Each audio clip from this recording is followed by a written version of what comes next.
Hi, everybody. Happy Thursday. And then, team, y'all want to unmute Tay's camera, and I think Zeke needs to probably be unmuted as well. No, he cannot. Let's see. Hello. How about now? Oh, there you go. That's better. I think this piece is wearing out right here because if I push it in, it was better. Oh, well, Why are yep, you that'll do telling me it. this? Why? Only bad news. Don't do this to me. Only bad news. Ooh, tonight's gonna be a fun night. We've cut up all kinds of fun stuff to show you guys. We're polishing some fun materials, and we're gonna start off with a piece of amber because I think that was the most requested thing actually. What shape? Not a hex. I hate you. This piece is the wrong shape to do a hex. Do we have other pieces? We do, but I've already committed to this one. Oh, you. We did line up a few hexes though for tonight. That's okay. That's okay. I'll let you go for tonight. But tomorrow's Well, a different day.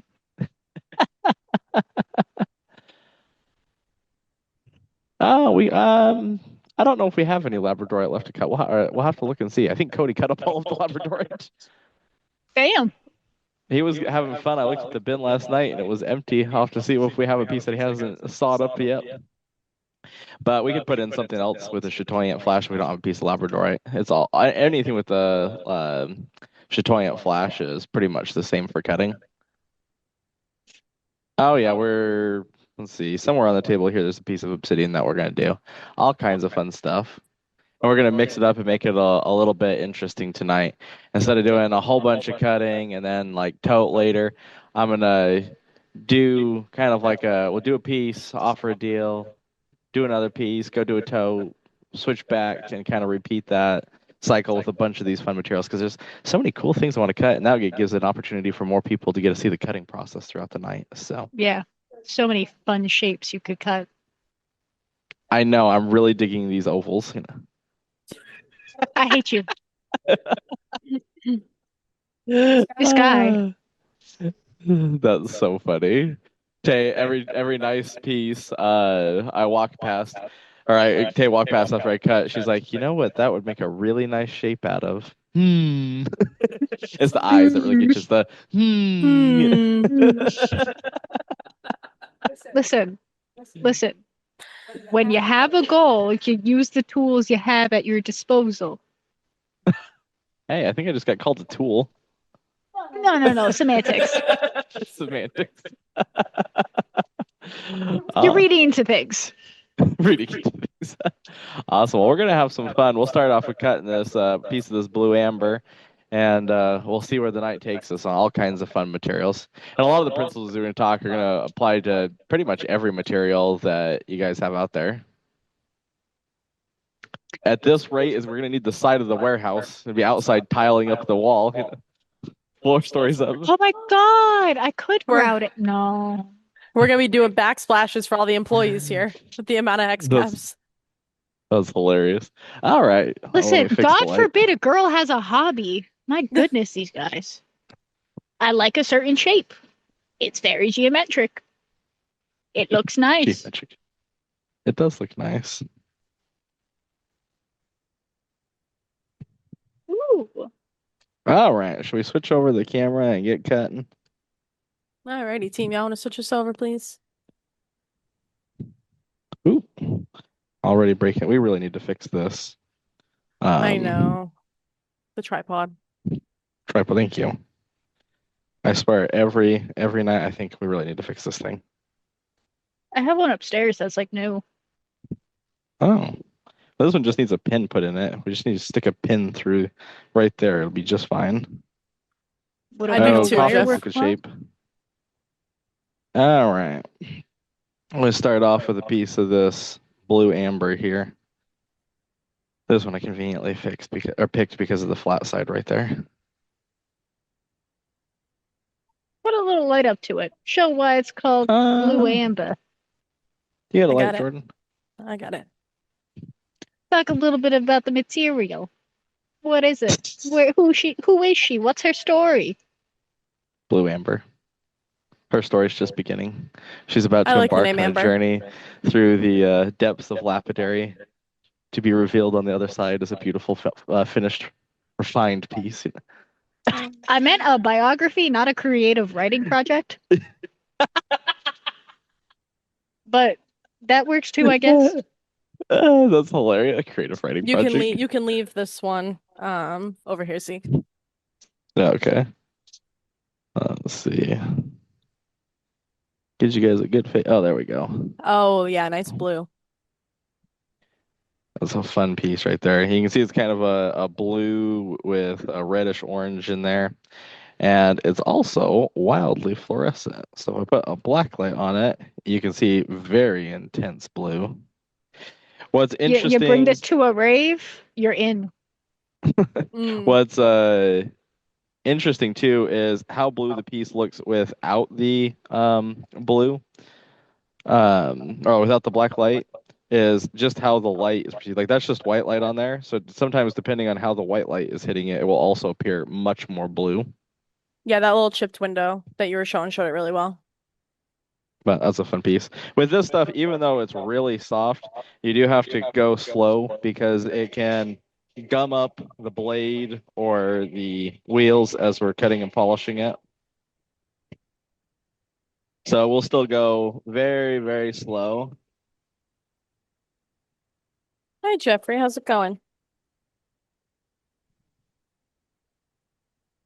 And for cutting rock, it does smell nicer than the average rock when you're cutting. Yes, Although Ed. I still wouldn't eat it.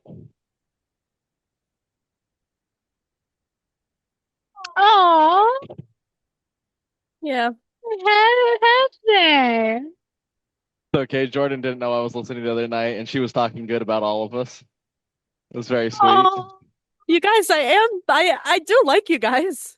I do actually love working Jordan's here. like, I swear I like you. Oh, I'm glad to hear it. They are awesome. I genuinely love working with them, and I hope to work with them for until we retire. So Yes, whenever that will be,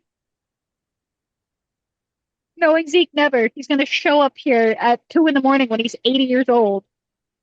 true. That's exactly what I'll be doing. I'll be like, I got nothing to do. Can I cut some rocks? Need to launch something. Chase him out with a stick.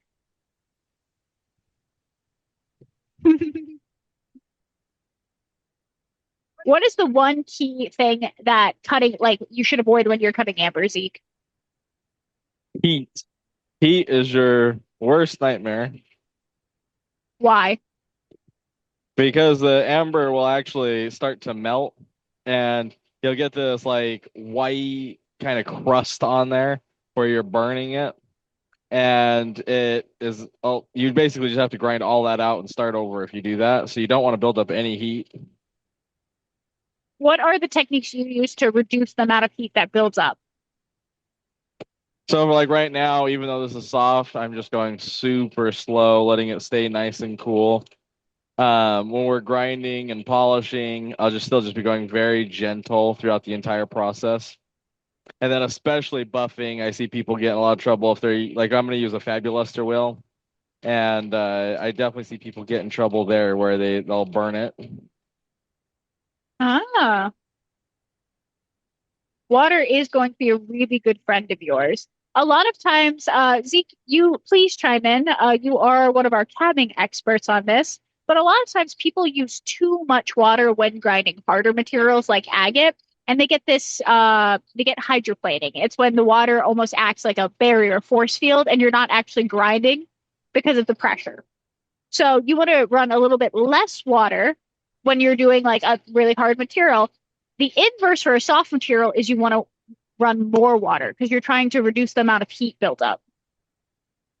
That's Zeke, Interesting. anything exactly you want to right. add to this? Yeah, spot Yeah. on that.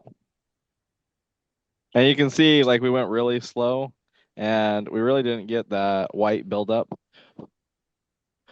I mean, you got some saw marks in there, but that's nice and slow. One of the things I see a lot is people push too hard on this and it'll just be gouged and all burnt white. and it just does not look good. But if you go nice and slow, it comes out nice. The benefits of amber is for poundage, you can get quite a bit for the pound weight because it weighs so little. But the negative side of it, it is more fragile, so you want to move with it much more carefully. Is using oil better than using water for this stuff? I've always used water when cutting amber. Amber is really soft. I don't know how well it would do with the oil. Yeah, I haven't cut amber with oil.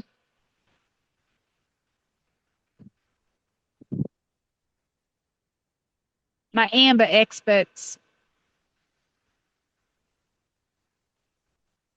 All right. And then you probably will, if you're doing amber, will get this where it feels like the wheel is gummed up.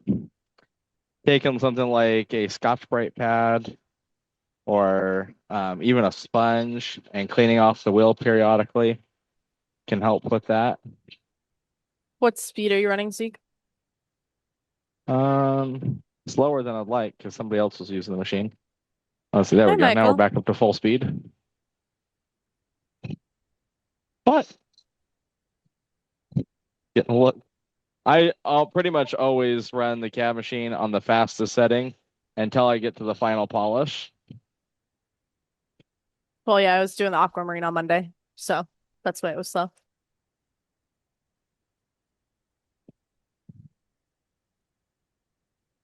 And see, I love that, like while Jordan's, finding her rhythm and doing this, like she can turn it down and feel more comfortable while she does it.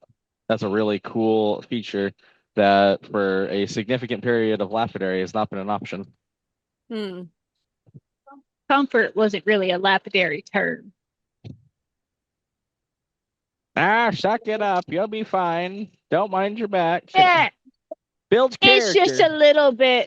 a touch of silicosis in the air. You'll be fine. Hey, Michael.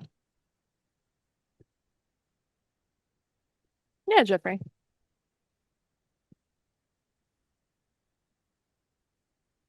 So as you're doing your fun little creative shapes on this one, he likes freeballing it, honestly. It's little creative abstract shapes. It's his favorite thing. He hates having lines he must follow. I But hate as you're it. doing this, what are you like paying attention to? Why are you? I see you constantly feeling this edge of the piece. Explain what you're doing. So, let me move the light back up here. So while I'm running my thumb along it consistently, as I'm looking to feel it smooth out, like you can see it's smoothed out a lot more over here, although we still have a little bit to grind out. Like this right here, I'm consistently feeling that to make sure it's gone. I'm looking for flat spots that I want to work out, making sure that the girdle is staying the consistent all the way around as I work the piece. I'm constantly, when I'm working stone, and feeling it to see how it changes and what needs to be adjusted. And it's once you get more practice, it's a very quick way to assess if you're ready to move on or what you need to adjust. And it's definitely not something that you're going to be able to do in the beginning because you don't know what you're feeling for yet. When you're cutting this piece, and I know you're just rough shaping, at this stage, what are the basic ones that you want to get covered when you're on this grid of wheel? And what grid of wheel are you using? So we started off here on 220 grit because this is a softer material. Like you can see it cut the material coming off pretty good there. Even though I'm going nice and slow, like it's still coming off pretty fast. For this particular wheel, I'm not really worried about scratches because it's actually the buffing stage is where we'll really get rid of scratches. All I'm looking for now is to rough it into a shape I like and make sure the thickness looks good, the girdle is the right angle. And once it's got the shape that I like, then we can move on to our 280 grit wheel. And from there, we're just reducing scratches down and down and refining it little bits until it's perfect. Do you have when you're looking at like the bevel of it, do you have an idea of what you want to do? Yeah, so I like about that angle right there. That's probably close to the 3-degree bevel wheel. Is generally what I do. And I once I get into a shape that I like, I find the face that's the most tapered and match it all the way around. And then I match the dome all the way around so it's a consistent dome. And when we say the bevel of the piece, we're talking about the angle of which the edge is sloped. And that is important, especially if you're a jeweler. They have this preference of what angle of the bevel they want because it's easier for them to set the stone. Is that correct, Steve? Yes, and different styles of jewelry and different jewelers will want different angles and bevels. Some will want it domed all the way down to the bottom edge. Some will want almost no dome on there. So if you're cutting for yourself, you just have to figure out what you like. If you're cutting for other people, that's actually one of the things that I would do is if I was doing a lot of custom cabs, I would request to see some of their jewelry so I could look at their bezels so I could see what style they did so I could match what they were going to do best, or I would just ask them what they prefer. Although Mm. often I found that people really didn't understand that it could be so vastly different. And so looking at their jewelry was the most efficient way. Zeke is working the amber right now for you. Yep. Turquoise is trending flatter and flatter domes. I did see it. I know with a lot of the indigenous jewelry, they have like depending on obviously the tribe and location, there is a very specific style that it tends to lean towards. Like you have this larger, more rounded, especially for bracelets. And I know a lot of indigenous techniques are now being much more commonplace, especially for turquoise working. That's interesting to hear. We just started a minute ago. This is 220 grit.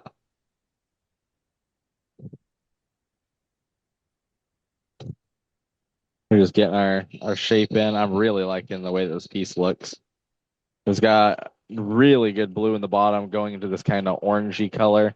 And I like these tubes coming through it. Do you know if this is a copal? I believe this is an actual amber, but I'm not Ah, certain. what does that mean? The difference between copal and amber, from my understanding, is really just comes down to age. Yep, Orangey is a word. Yes, Ken. and go much slower.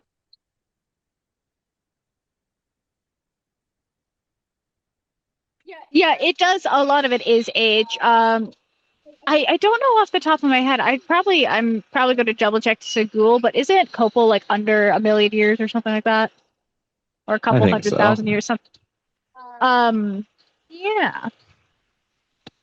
I think orangey with lubricity would be referring to the consistency of orange juice. One thing with Copal though, this is really important when you're buying amber, is a lot of people will try to sell Copal as true amber. They have different price points. So that's something when especially you're at places like Tucson or where else, Quartzsite, St. Marie, when you're buying from a lot of people, be cognizant of like look examining the material. Ain't that right, Zachary? That's very true. Do you have any I'm going to use this as an interview time. I'm getting comfortable. Do I know you you could have get any comfortable. Tucson regrets? Like regret purchases? I Tucson, do. I can't think of anything that I really regret purchasing. There's definitely stuff like little stuff, but I was like, I could have gotten a better deal on that, or I didn't really need that. I'd say all my biggest regrets from Tucson are stuff that I should have bought that I didn't. Ah. I have a couple. Remember when we were trying to get those mammoth tooths, and there's that one guy who would not accept any form of Oh, payment? That was so upsetting. that killed me. We were trying, this is one issue with Tucson as well, is you do have a ton of different variety of vendors who accept different payment methods, and a lot of vendors only accept straight cash. Or in this case, just Zelle or Ooh. a wire transfer. Like they're very strict with their what they accept, which is kind of par for the course in lapidary, ain't that right?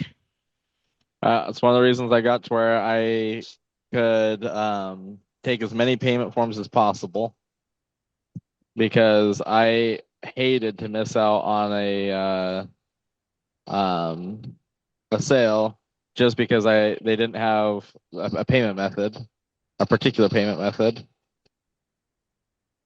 I mean, you can only be so accommodating, but I like to have as many options as possible. Hey, Stuart.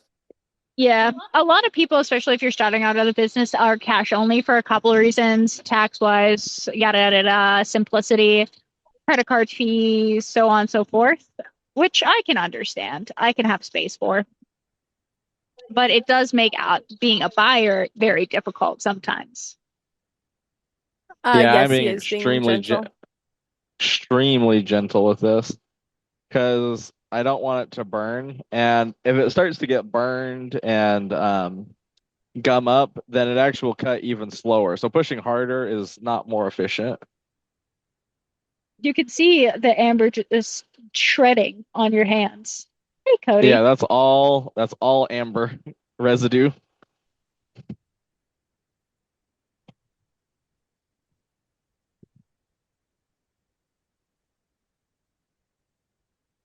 Yeah, I think one of the things I think John would have very similar stories.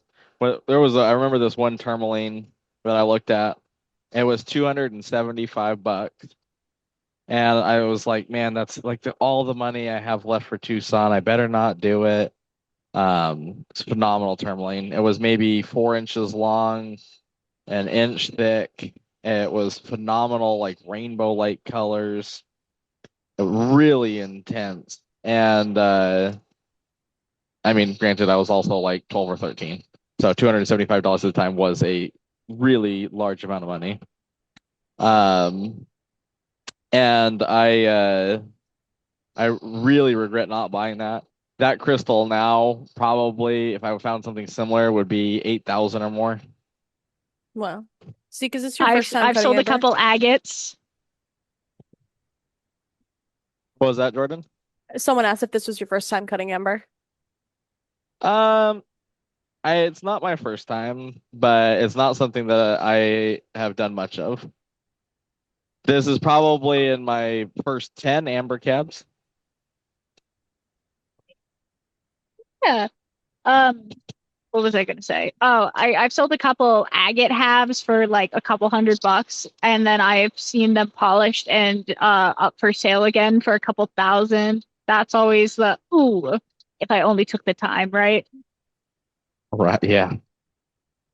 Hey, Jada, Like, Kimmy, you want to check that, please, for Neil? yes. There you go.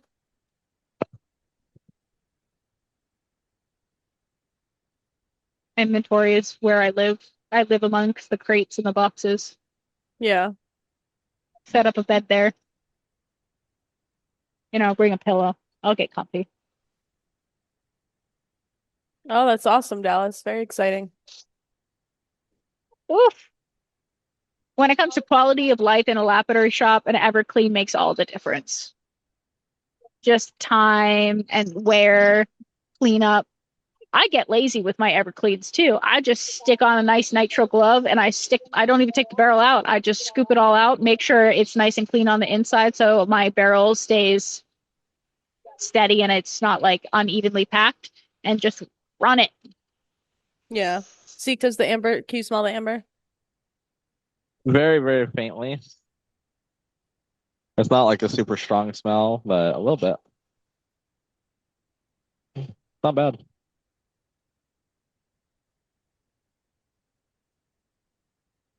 I think we sent out all of them basically yesterday that were, Yeah, yeah. 16 is one that if you're waiting for it to come in, you probably want to pre-order that. because you can just put 10% down to hold your place in line on those. And It is our most actually, it is the most popular standing saw size. yeah. Oh, I got you, Dallas. Okay. Yeah, I was gonna say Dallas has one on order. All right. I am putting just the ever so slightest dome on the back of this.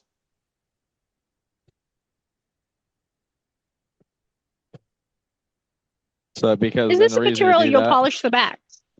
absolutely, because Why? it's translucent enough where polishing the back, like you can see my finger moving behind there. You'll see a great difference in the color if you polish the back, and it'll almost, if you do a high enough dome, you'll almost get a chatoyant flash through there because of the polish on the back.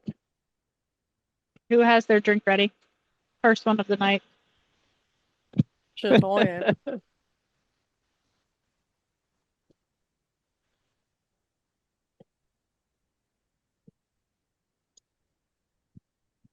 What do I want to cut tonight? Well, also because this is so soft, you can still do some shaping with just about every wheel actually, but 280 grit, you'll still get a decent amount of shaping with that. Will you get like flat spots? Like can you get little mini flat spots on the 280 and moving up when you're working something as soft as this? Absolutely. And that's something to not worry about because as you move up, it'll be easier and easier to get rid of those. Currently, the sit here small and gripper. Oops, sorry.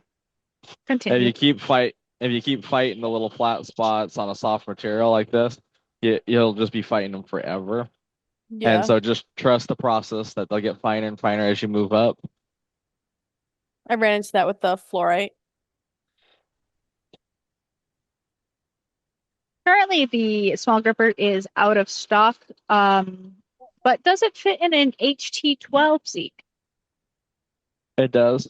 We actually make a plate now, if yours doesn't have it, that you can change out the base plate for your vise, and then it can bolt right to that plate. So you don't even have to put it in the vise. And I have those plates in stock. I know because I dropped a box of them on my foot.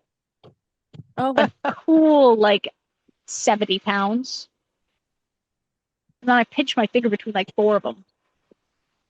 John would absolutely kill the 3 of us. Probably some of the other team members included just for good measure if we offered up a deal on those or pre-orders on those mini Evergleens. yeah. You know, I do want to make it to 30, so it's quiet night. Right.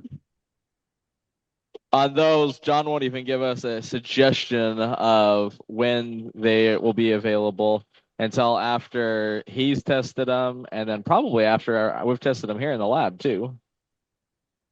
I don't think I said a bad word, did I? When Did you you? dropped the box on your foot. Oh, Oh, I was creating sentences that hadn't ever been spoken before. I was getting creative.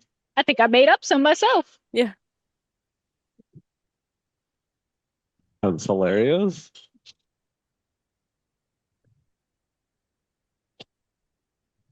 I have been learning to self-censor, though. I've said frick a lot in the past few weeks. Mm. It's a growing feeling. Yeah, Mike, how are you feeling? That's so sweet, Jeffrey. I'm feeling much better. I'm not all the way back yet, but definitely on the uptrend. Oh, we can change that. Sitting here cabbing does help. That's hilarious. That would be kind of funny actually to offer up a deal, like just do some kind of rough rock and call it the mini EC deal. And John sees the tracker and kills us. April Fools. As the first one in line for that, I have fear. I have fear. That would be a great April Fool's joke, though. No. Because he doesn't call most of you at 3 in the morning, but I fear I will not have a restful sleep. Hey, I'll be the second call after he kills you. Wow, that's so much better. We'll see each other as ghosts. I can look at that, Jeff, for you. Let's see. Thank you, Jordan. You're welcome. I think it's This is coming along. HT12. 25, I think. Maybe. Yeah. Is he just going nice and slow, working it consistently? And like these scratches right here, I'm not going to worry about those at all. Those will all come out buffing. I'm really excited how this is coming along. This is my first cab out of the blue amber. That piece looked really blue before you even cut it, too. Like in the natural light. You have to take a photo of that on the sun tomorrow. Ooh, that's a great idea. That is blue amber. From You want to see? Indonesia. I'm pretty sure. Is this the agate? All right, so for That's a killer one. that Do I dome HT12, that HT12 base plate is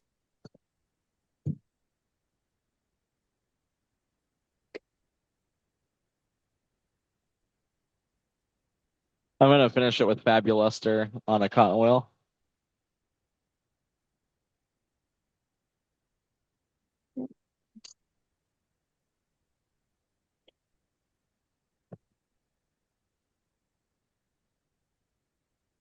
This is blue amber. No, I tried it with a piece with earlier with Zam, and the Zam burned it. Well, the Fabuluster did a great job buffing it. that base plate is 4297. So I would definitely not recommend Zam on this. If you got some toothpaste though and some old jeans, that would be a good thing to try if you don't want to get another wheel and another polish. Oh, you'll have a couple pair of old jeans, Zeke, soon. Yeah. Dedicate them to the cause. I think that would be for all the amber, if I had to guess. Yes, Not for just all. the blue. It's for the small gripper. Sarah. Would you do the milk and diamond for amber? I don't think it'll work as well, but we could check it. There's some Do other we have milk? materials that we do. I bought it the other day just for doing this.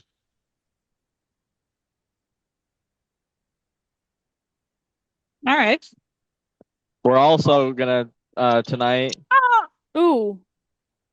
That was sad, but good. We Don't worry. survived. It's fine. Would you do that in your hands with the denim? Yeah, I would just take a pair like some jeans, put some toothpaste on it, and work it like that.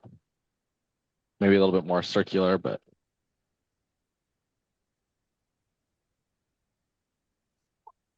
a little bit more water.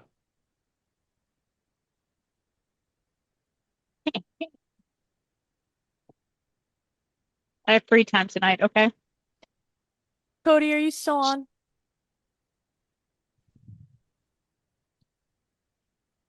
Oh, what are these little baby hexes I see? Those are tiles. Oh, Oh, okay. why would you I'm gonna pollute send my you a existence message. with tiles?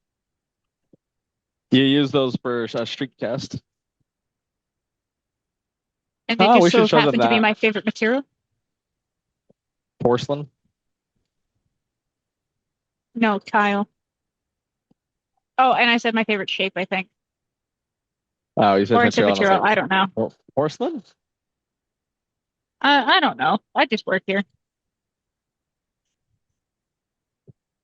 And then I'd get on that waiting list, Jeff, for that small gripper. Does that have water in it? Let's- The 10? Yeah. No. No. Good to know. Yep, I'll grab the price for you. Let's see. Let's see. Let me wipe this off and show you guys how it's looking thus far.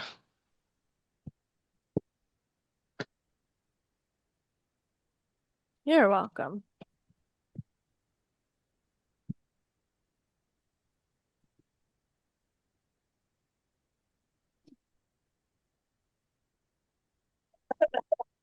The riveting experience.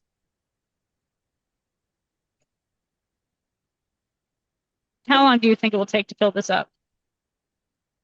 Doing it that way, a couple minutes. As in like 10.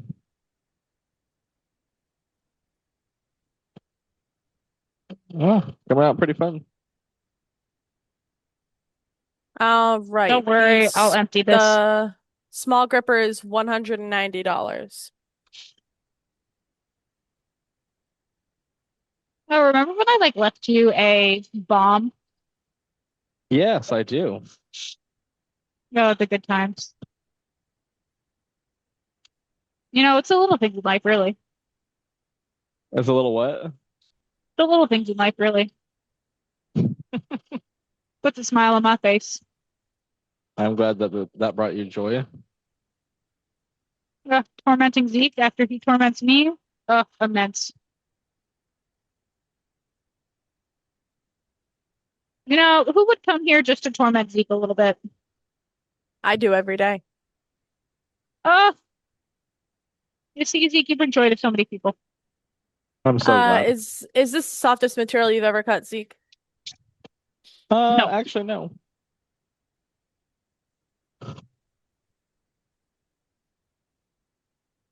Oh, God.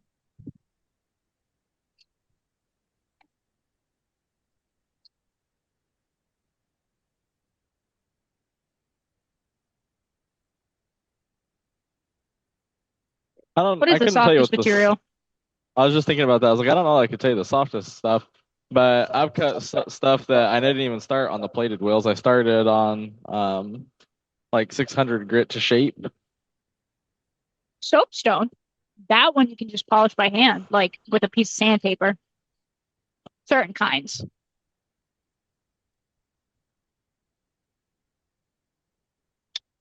I can't wait, Jeff. What are we waiting for? Jeff to come out here to also torment Zeke. Oh, all is welcome. Oh, welcome. Okay. What? You're just funny.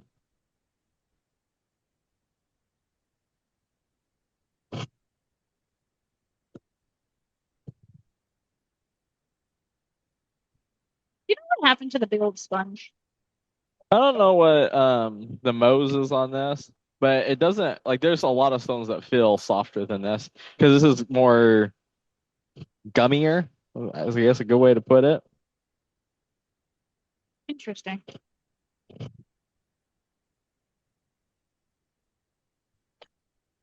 Did someone vandalize my sponge? Um, I have no idea. I'm trying to think. I don't know where your sponge would be. I think someone threw it away. A victim of circumstance. She had so much to live for. Okay. Is this helpful for you guys watching do the amber? I know I've seen a couple people with pretty bad burn marks in the amber.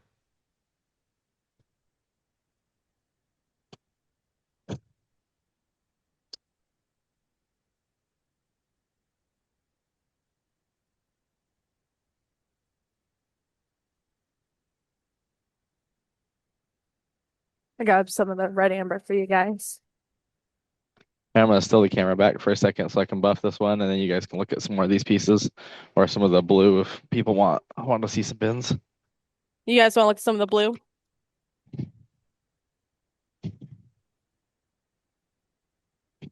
Thank you, Lizelle. All right, there's just with 3000 grit. Worked it nice and slow. It's actually not too shabby. And you can see a little bit of that chatoyance, like I was talking about with the flash behind it. Get away from me.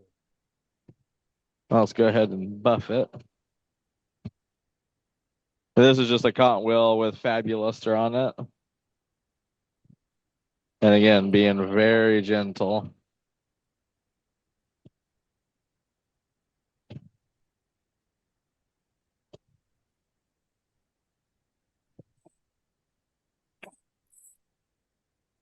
Hmm. Do you know approximately the RPM of the wheel that you're running right now? And it's going to be 1725, 1725, because it's coming off of a standard motor there.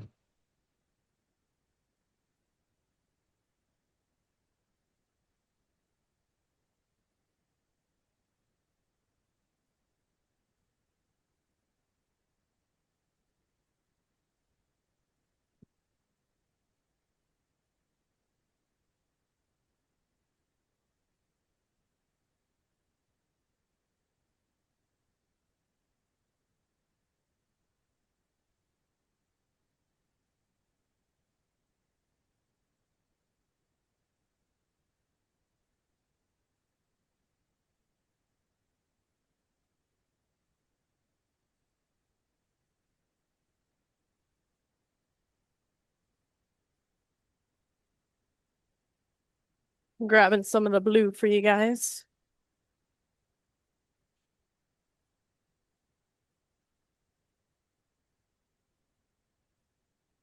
When are you gonna get cotton wheels for the CB for the cat machines?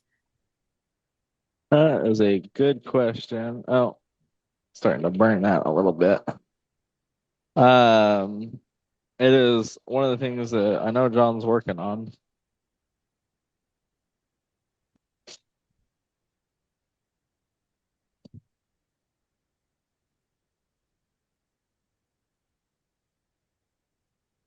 How many of you are wanting to try this amber after watching Zeke work it?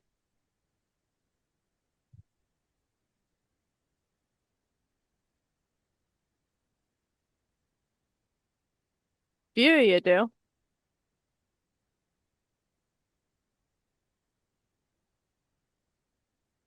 Yeah, see right here, that's where I got a little too ambitious and started to burn it. But you can see like over here where it's not been burnt, taking a really nice polish.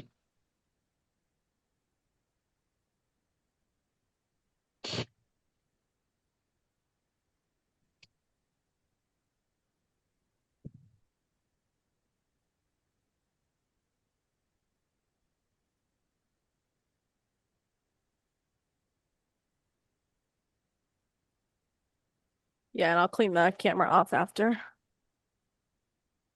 I definitely think for most people, you don't have a wheel like this set up. Just doing like an automotive polished or the toothpaste would definitely be the way to go.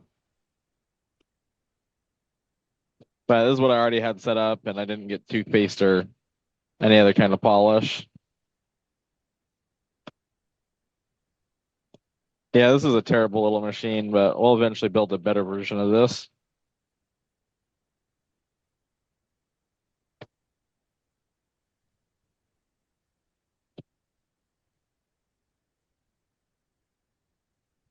All right.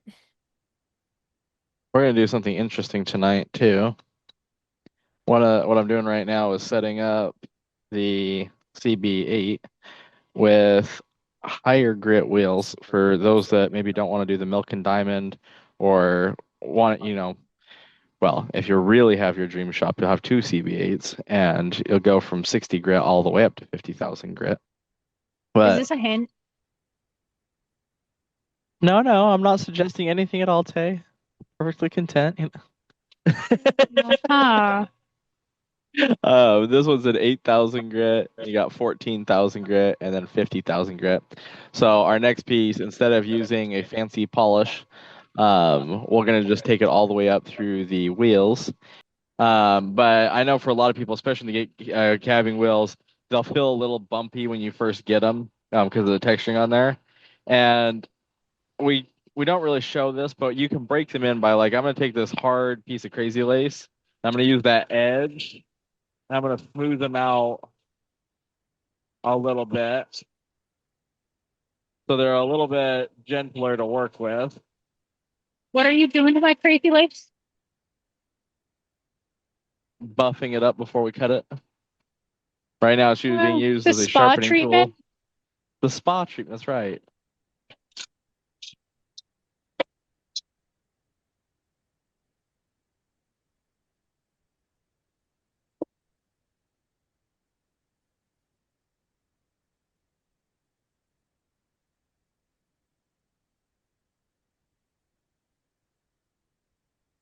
But this will help too. Also, if you get a new wheel and you're like, I feel like I'm getting scratches because of the new wheel, you can do this as well.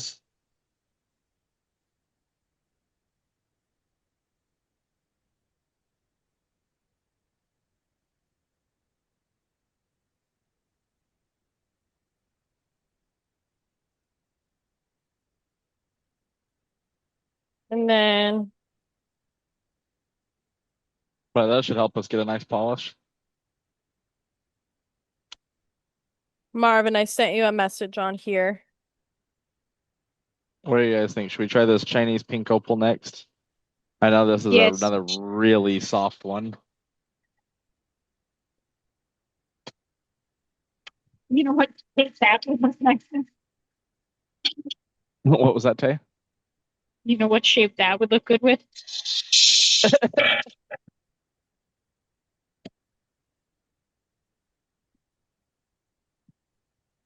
All right. Oh, Tay. Are the 3 resin wheels in the special textured or smooth? That's a good question. I think the 8000 has texturing, and then I think the other ones don't. But I'm not certain if they are all that way.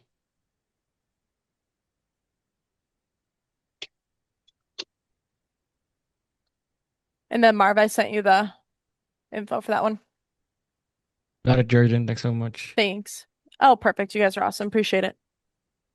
I do love how fast that 6-inch with that continuous rim blade just rips through the stone. It just glides right through it.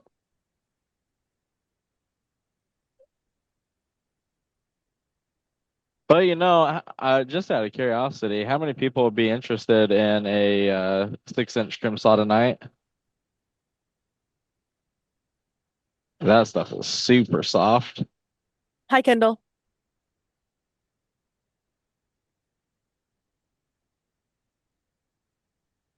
See, I don't know on a Mohs scale how this ranks to the amber. This feels softer. Hmm. I We know have 2 you've people worked with the saying yes. Peruvian pink opal. Do you think it's softer? Yeah, the Peruvian pink opal is pretty hard actually. What's I the hate primary the texture of it because it's dry. What's the primary difference between the textured and smooth wheels? Is one better than the other? I Or don't think is it it a really makes a 6-7? difference. Yeah. I don't really think there's that much difference on it. Because the wheels cut just as good. And once a textured wheel is broken in, you don't really notice it. I think it's just more how they're made. Point scat. I didn't know. There's no other way to say that. You have a way with words. I do.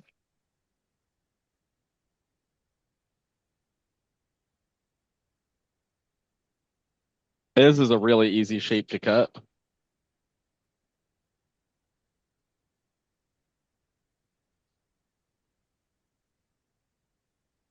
That's actually one of the other reasons I like this shape so much is I could make a lot of these shapes really fast, like this style of cabs. And so when I was selling cabs, it meant I was making more money because it's not like they sell for any less.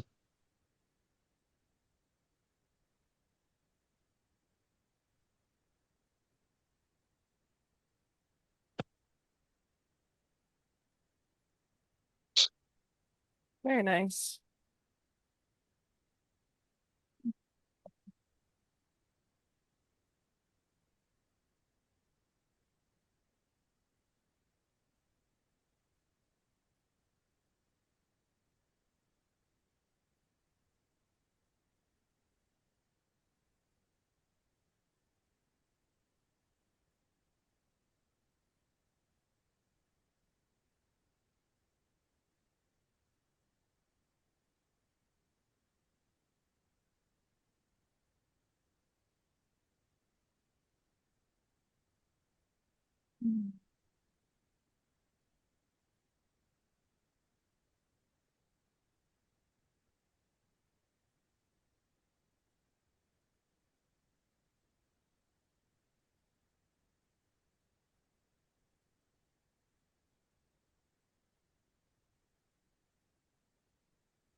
Oh, that's really fun.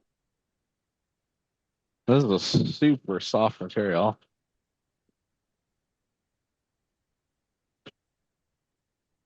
I don't know. It feels pretty hard to be. That's funny.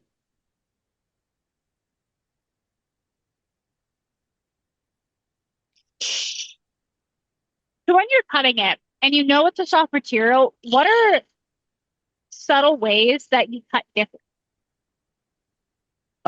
You just have to have a lot more ease. You gotta be a lot more gentle. You're really feeling how the stone is grinding when you do something that's soft like this. And so I'm not like pushing into the wheel, bearing down on it to get it to move. And if people get too impatient, this is one where it's so easy to do because you're just so gently touching the wheel. Like it literally is just barely touching it. The rock basically cuts itself, huh? It's that easy. I actually think cutting soft material like this is easier because I'm just barely touching the wheel. I can do a lot of cabs, get them done really fast. What's the risk of cutting soft material? Really, people struggle with grinding too fast and they tend to lose their shape or a lot of material because they go too fast. The risk as far as cutting soft stones is that, like I wouldn't put a cab of this in a ring. It's too soft, so it's going to lose its polish and it'd be more prone to breaking. Tale oldest time, opals and rings, thoughts. Oh gosh, yeah, that's most opals I don't think make it a year in a ring on average, I would say. Especially if they're like if it's somebody that's wearing it every day. Yep. All right, let's wipe it off, see how we're doing, and work our way up. I'm doing the time old tested, don't stand in front of the CD8 right now. That's so funny. That works perfect because I'm coming over there. Oh, I'll switch with you. Oh, we can work on the same machine. It's big enough. We have to sharpen that wheel. I don't want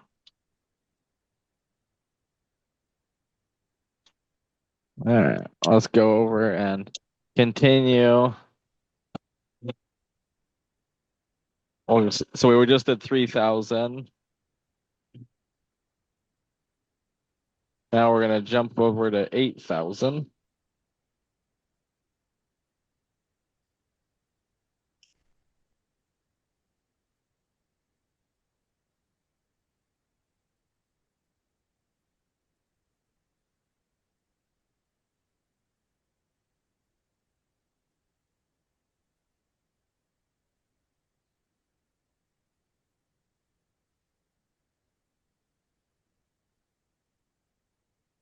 Hello, Bill.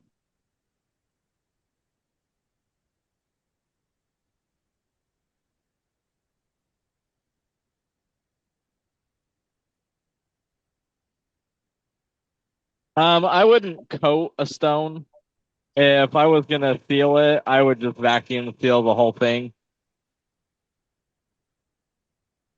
Which I used to do a lot in my shop to stabilize stones, so that they were easier to work with or would take a better polish.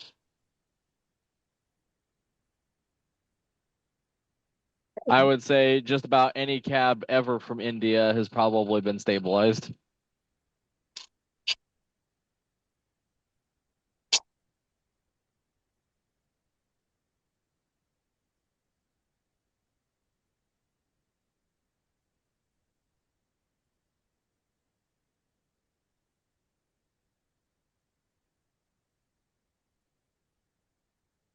You know when you're pushing too hard on your wheel? When you're pushing the machine. What? No.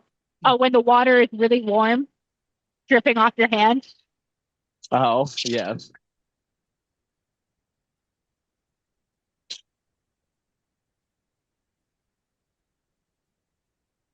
Those aren't two that I would stabilize, especially the Penolith. I wouldn't worry about stabilizing. The Shadowkite, if it's a little bit more porous, maybe.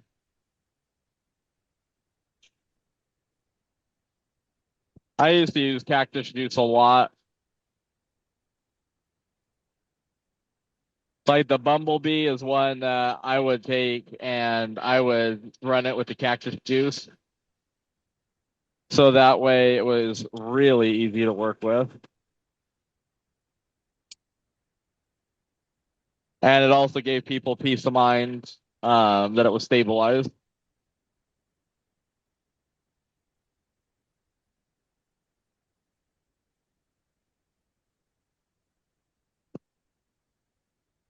In my experience too, most people that are buying jewelry do not care if it's been stabilized or not. In fact, I find more people that for the jewelry part of it actually like stabilized stones because they're more durable.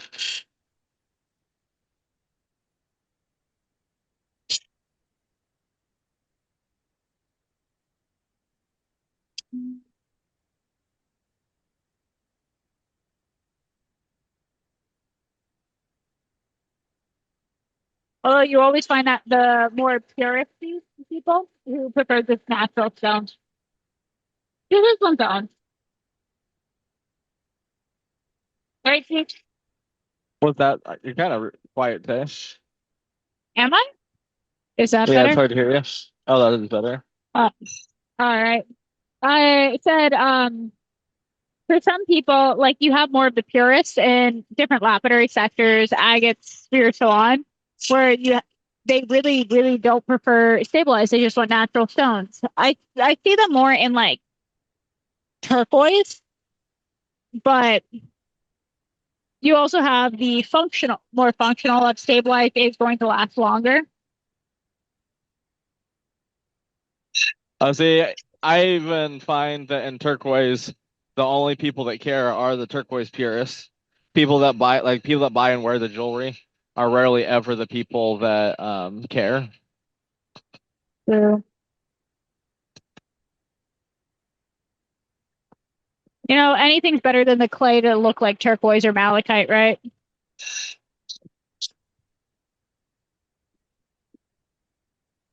That is still pretty soft. It still didn't take a phenomenal shine. See, this is one where I'm like, maybe we still do need the milk and diamond. Although we're gonna try the Fabuluster. I think that's what I used before when I polished a piece of this.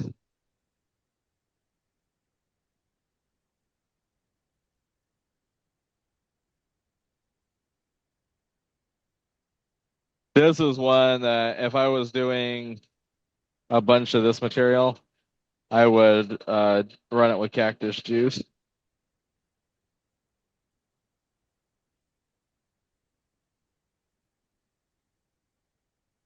And of course, I left nice big scratches right down the middle of it.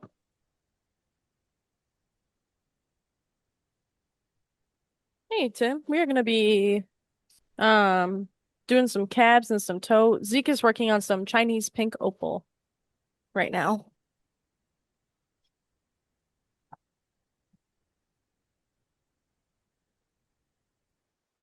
The first stone he did was some blue amber from Indonesia. Then we also have some fluorite, some obsidian. Yes, cactus juice is clear when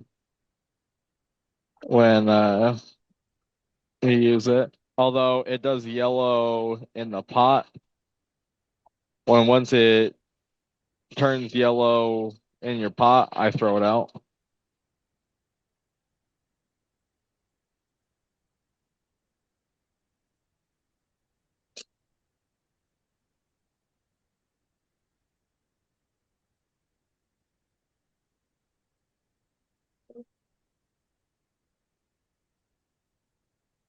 I don't use an epoxy with cactus juice, just cactus juice.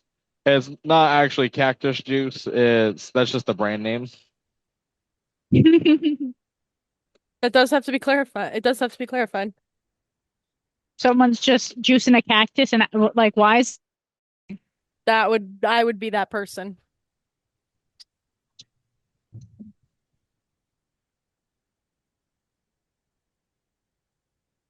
Indonesia.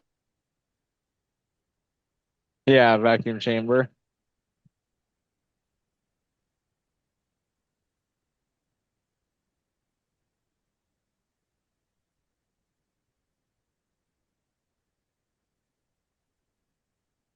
I know, me too, Ed. What a scam. Can't believe it.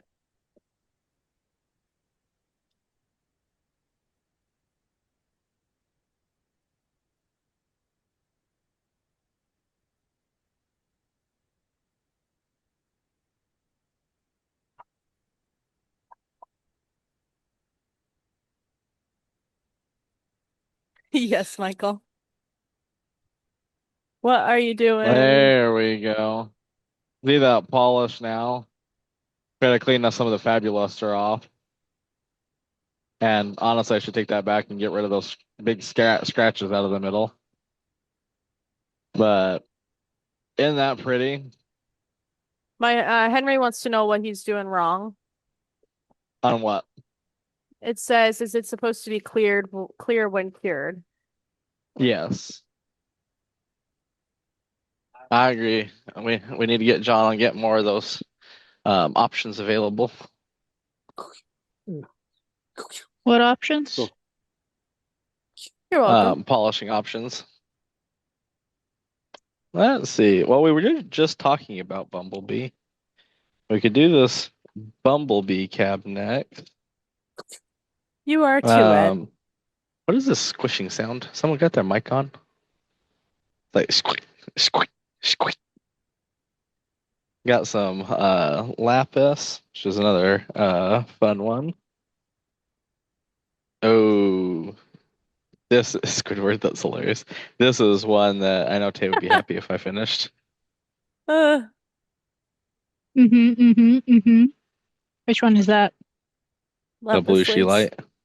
Oh yeah, lapis lace. But I like this one. You know, you lied to them when you said happy. About you being happy? I mean, they're both nice.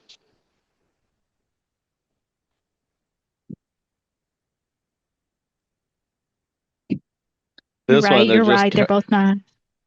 they're cut just different directions, so you get different pattern. Although I like this one a little bit more, so we're gonna do that one. I'm gonna take away privileges. I'm doing one of your hex cabs. As requested. This one next.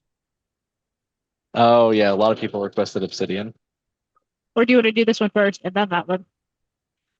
Zeke, We you have want two to try types of snapping that one? obsidian, It has too. a crack. Oh, gold sheen would be a lot of fun. You got two. Don't worry, I already gave this one the Snapchat.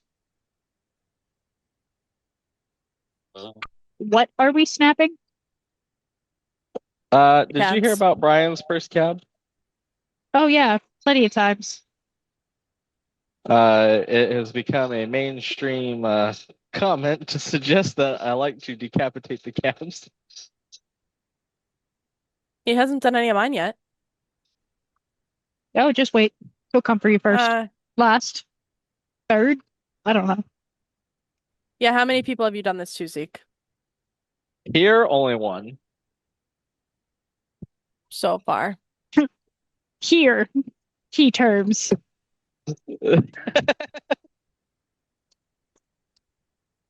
I don't know what you're talking about. Uh-huh. Oh my goodness. If he snapped one of my cabs, I would probably tear up. Jordan's like, where did that cab go? I can't find it. Yes, I'll put it in the chat for you.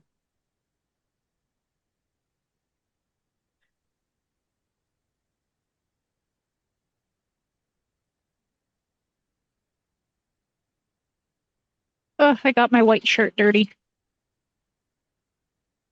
That's not good. The four types Yeah. of polishes are have been posted on the chat.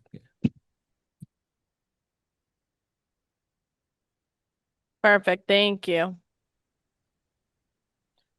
Here, I'll put that on the. We can make a video of that too. Well, that'd make an awesome video. I'm putting it on the list.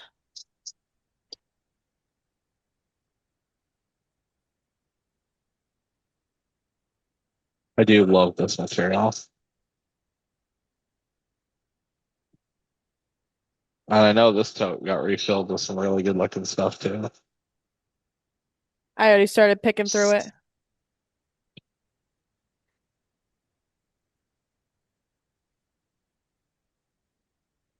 So Zeke, for the aquamarine, I just did leather and cerium on that, and it took a pretty good polish. Is that what you would use, or would you use something a little different, or No, it's a nice hard stone. That's exactly what I would have done. all right? We kind of winged it, but it came out really good. So Yeah, you did a good job on it. I was happy that I started with a little bit of a bigger slab because then it started to get tinier.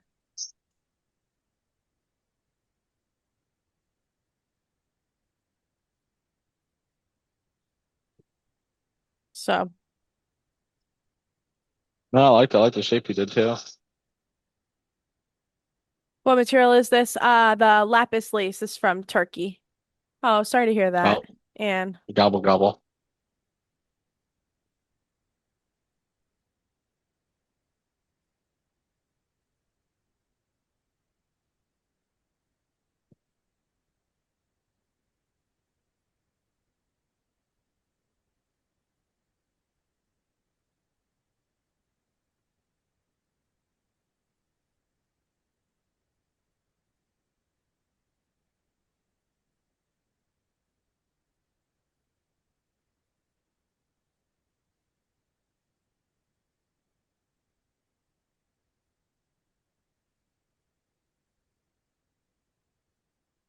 how soft would you say the lapis lace is, Zeke? Like if you were doing a stir, would you use the milk and diamond? When I did a stir out of this, I just stopped at the 8,000 and it looked really good. Um, Probably the milk and diamond would be the way to go if I was doing a final polish with this here. I want to say this is about a 4, maybe a 5.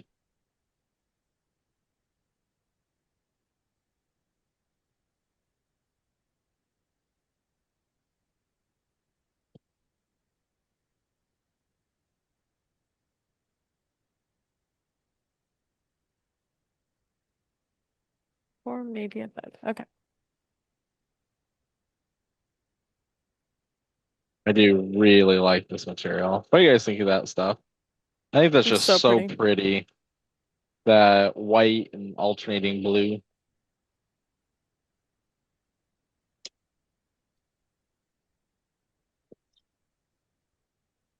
All right. Thanks, Tay.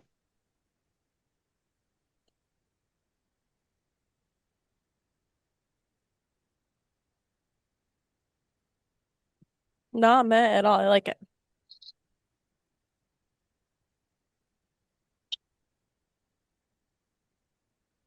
What's its relative hardness? Did you say a 4 or a 5 for this one, Zeke?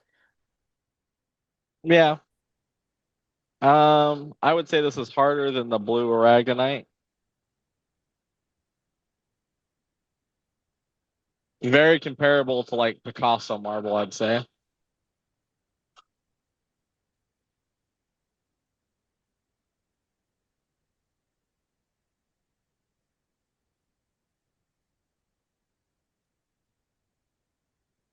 Very nice, Neil. Are you excited?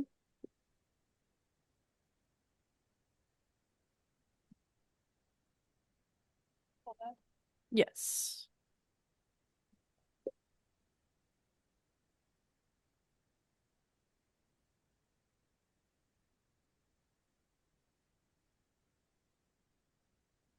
It'll definitely save you a lot of time. I bet. This is lapis lace from Turkey.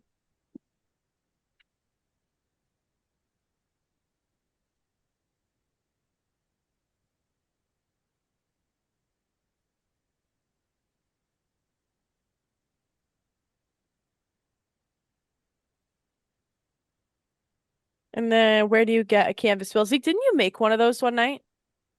Yeah, we did.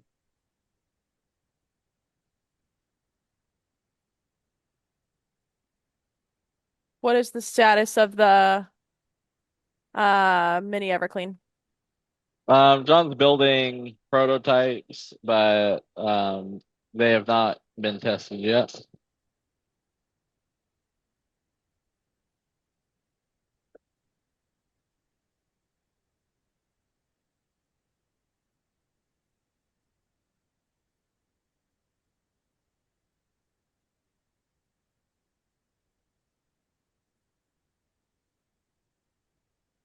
And then Zeke Douglas is wondering if you can change the agate out for a continuous rim blade on the 6-inch trim saw.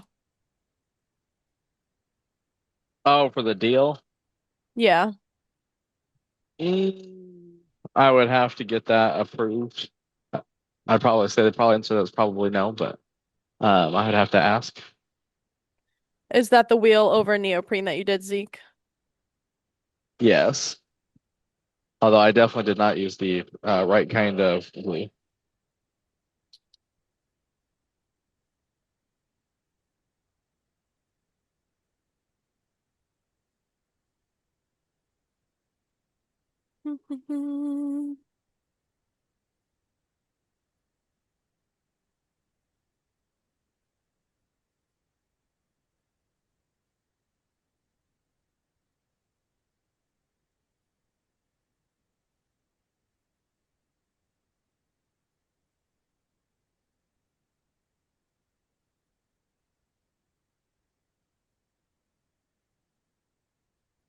How well does the Everclean work with the 14-inch saw using the side bin? Oh, using that freestanding Everclean tank, Brett?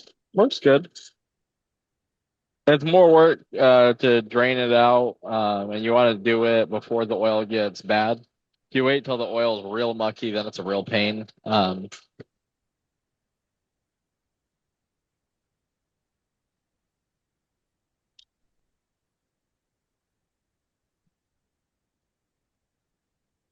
Is John and Donna in the room? I think they're running one of those setups. But if you clean it out before it gets bad, it's you're just draining it into the tank, letting the Everclean run until it's clean, and then pumping it back in.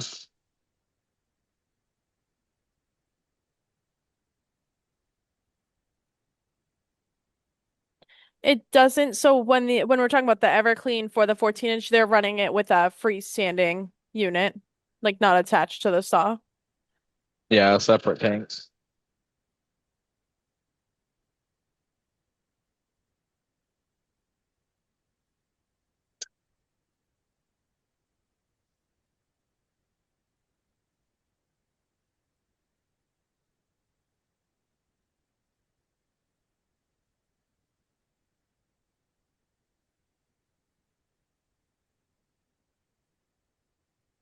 Team, y'all want to do that for Douglas? Thank you.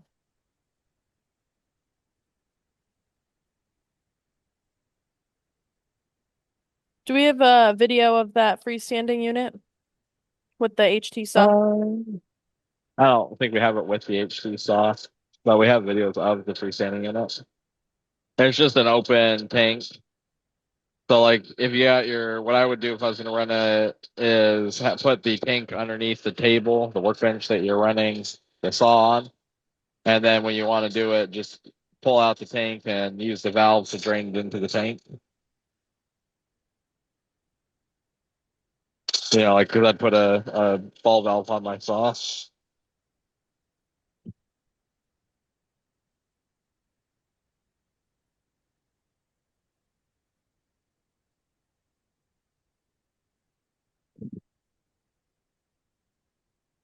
Hey, even at 1200 grit, that's starting to look nice.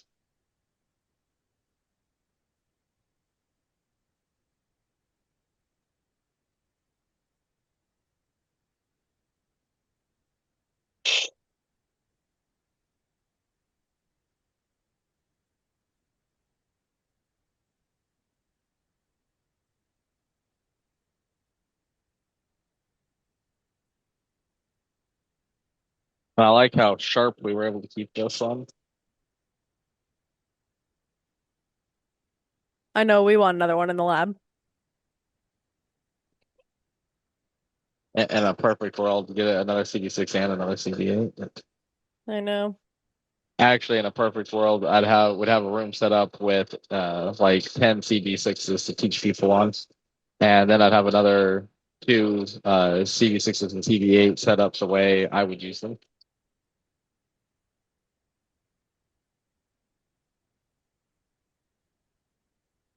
We hope you guys are good too. I wasn't either, Neil. I'm still getting used to it. What? You working with software material. Uh,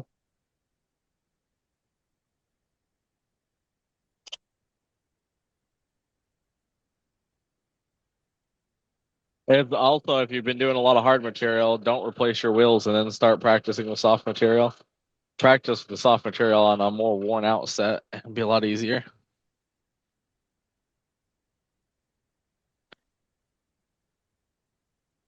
Hi, Ken.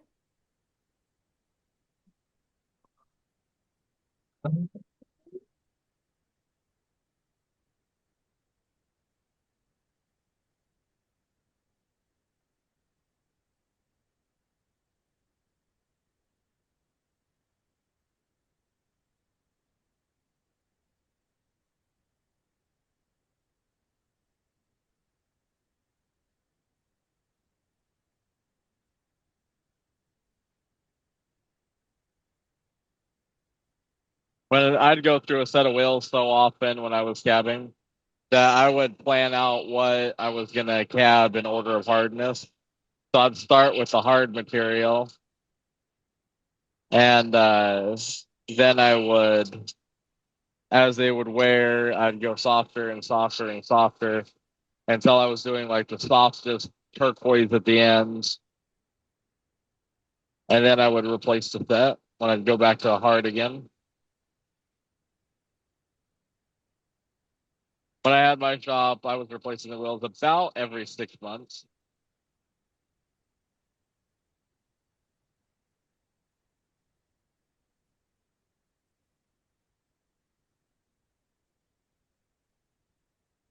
Did you guys have fun last night with Zeke and Cody?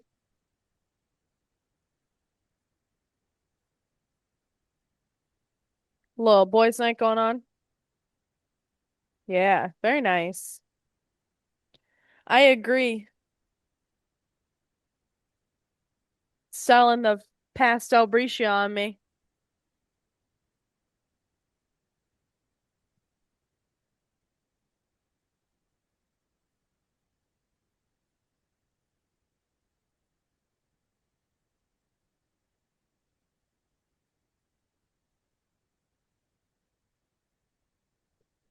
Just the resin wheels for what, Douglas?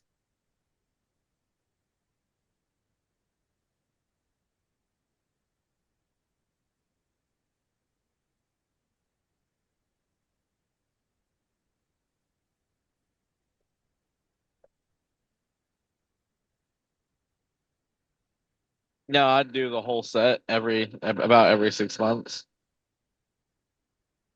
I didn't like centered wheels when I had my shop because I never bought them from Highland Park. I bought one of the heirloom centered wheels, and I hated that wheel. I used it for, I don't know, less than a week, and I got rid of it because I hated it so much. And it kind of turned me off of centered wheels for a while. Um, and so I've learned to appreciate centered wheels until I got here because the ones that John makes are so much better. So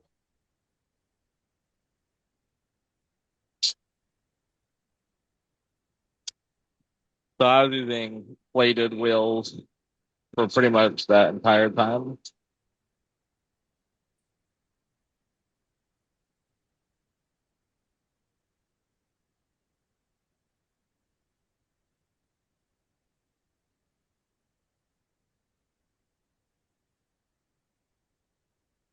Listen, I sent you a message.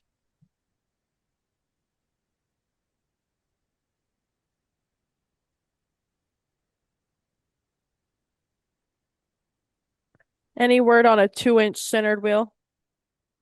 I don't think John plans on making a 2-inch centered wheel. That'd be a lot of weight, and going another half inch bigger would be pretty significant in price.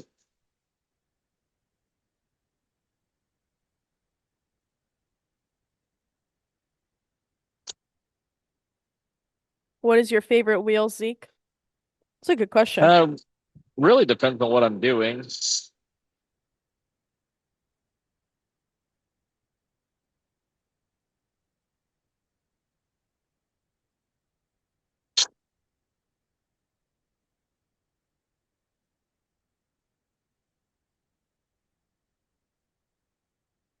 I don't know that I have an inherently favorite wheel because it really depends on what I'm making. The heirloom, I just felt like it was absolutely gutless. Like it had just no ability to grind. I even got the 60 grit, and it felt like it would not cut. I sharpened it and used like I used a sharpening stone on it, and I peened it, and like I felt like just no matter what I did, it would not cut. Yes, we are eventually going to get those like carving wheels where it's like a dome or a wedge. I've always wanted a full set of all those crazy different wheels. I also would like to get like an incurved ones to do like high dome cabs.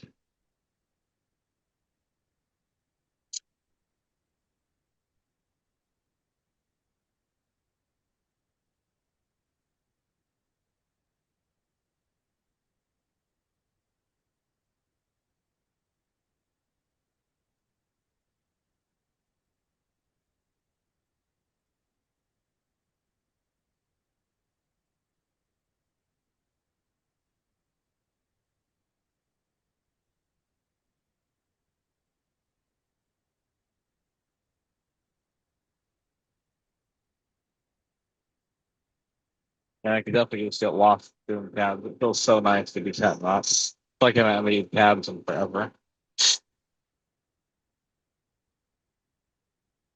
There's something extremely peaceful about sitting at the cabinet. True.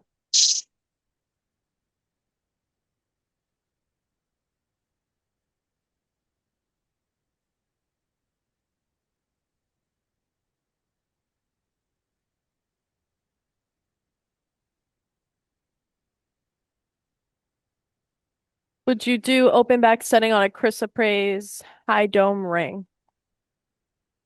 You could. You could also scratch up the silver nicely behind it, depending on, if you are setting in silver. That'll help reflect some of the light back up.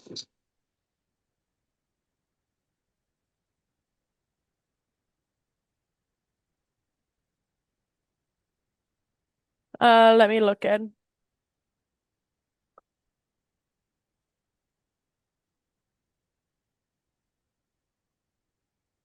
All right, let me dry this off and see how we did.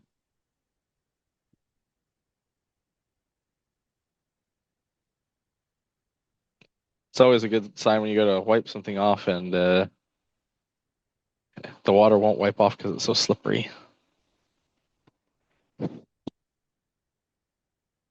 Oh, I am so glad we got these higher grit wheels set up for tonight. Look at that.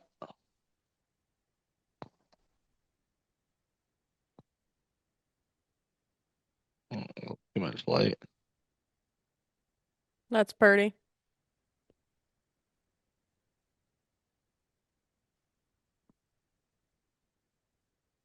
I'm really happy with how that turned out.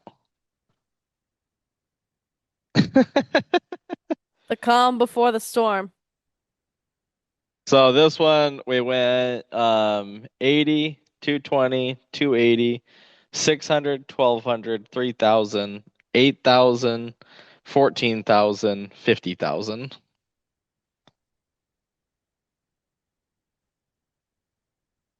quite the progression of grits.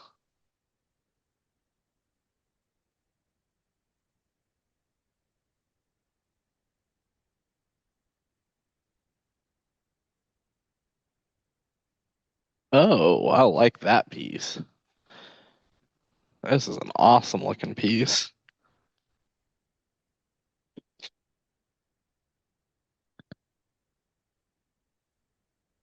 I know that rock is still not that tiny, but it looks like a pebble in inside the saw.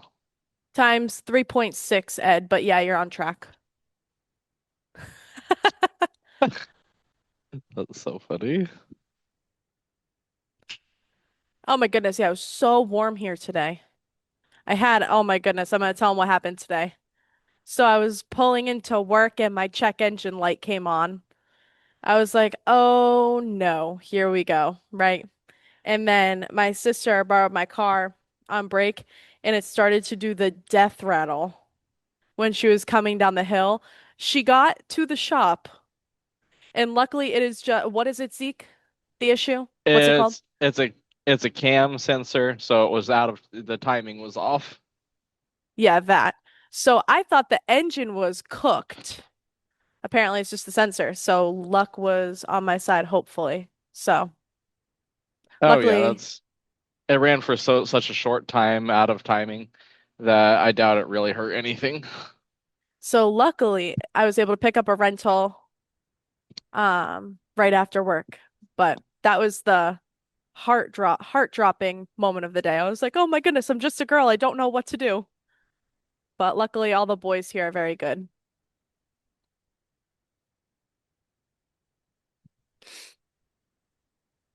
I do too. It gives me such like I'm like, "Oh no." The rental car has seat heater. It has the heated seats right now. And it was also low on blinker fluid, I'm thinking too. So I do panic because I take care of my car. So All right, what do we think?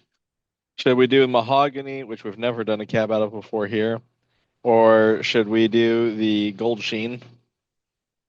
I'm kind of leaning towards the mahogany because we've not done that here.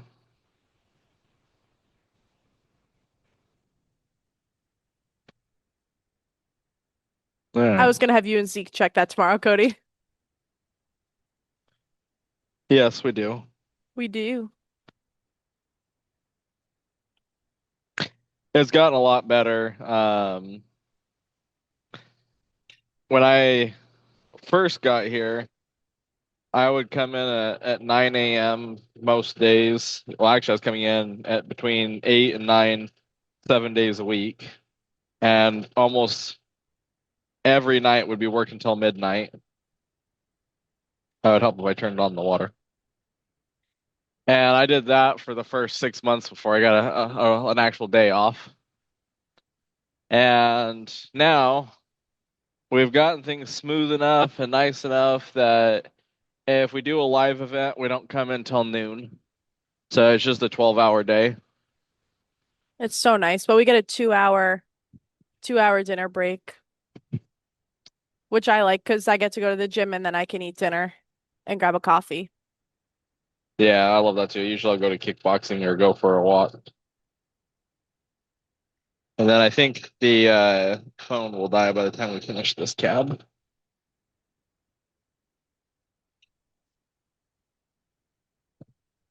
It's they call it mahogany, but it's an obsidian that has the reds in it.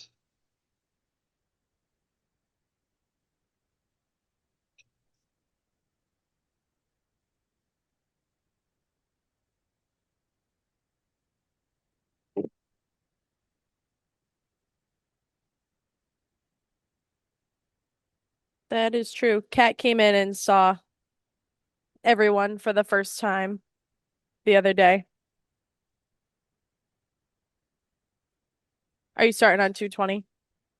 Yeah, you get a lot less chipping and easier to control your shape, keep nice sharp edges.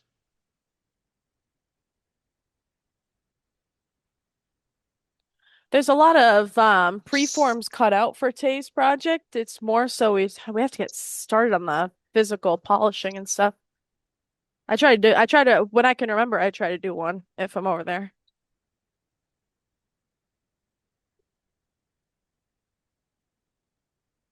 I'm just gonna Yeah, doing this soft materials on this 220 wheel is really nice tonight because this wheel is extremely worn. When we need help, Kat will come and help us out. But right now, so she goes to Johnson and Wales and she's majoring in culinary arts. So right now she is working at the one of the golf courses in town, running the kitchen over there. So usually I'll go see Kat and she'll cook me dinner over at the restaurant. Zeke, you still have to go there. Yeah, that does sound like fun.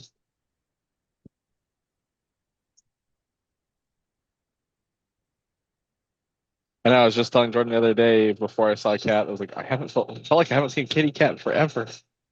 And then I ran I into her know. that night. Oh, that's right. You were going for a walk. Kat did say that.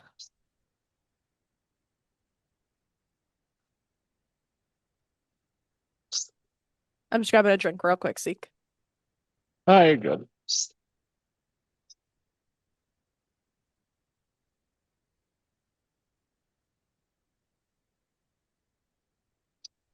Now the obsidian is more challenging to polish, not really because of its hardness, but more because every scratch is noticeable on it.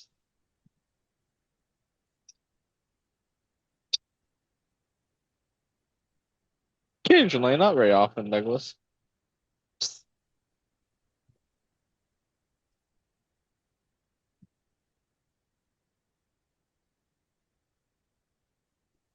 Team, do we have the weights from the last slots? We can get Steve his weight. I don't know if you guys are still working on it. I can't really see the chat.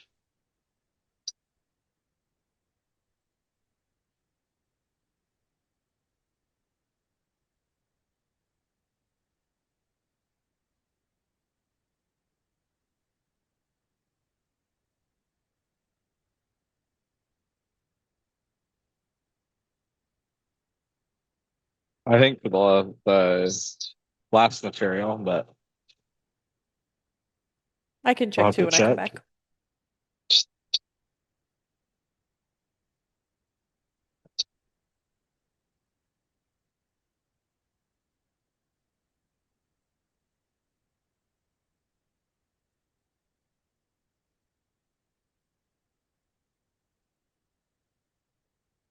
Hmm.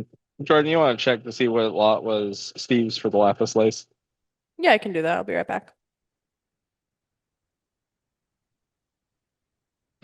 We'll Do you get hear me? that checked, Steve. Yep.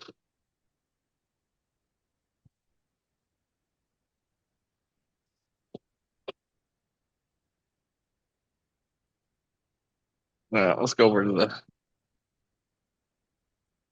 CB8.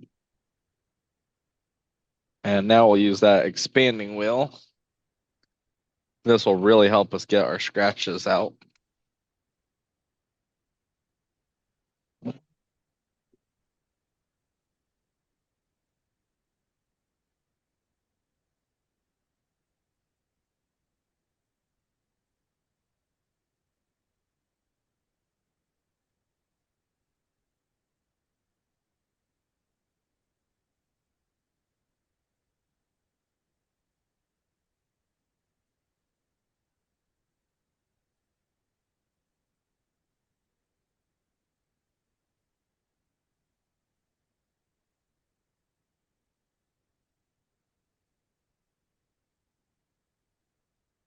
Obsidian is a little unique also, and where we talked about not getting materials hot, where obsidian, it's actually helpful to get it a little hot.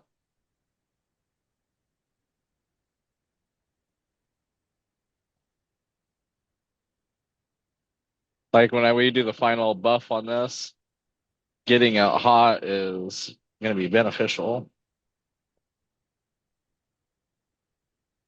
Yes, this would be a lot like polishing the Goldstone.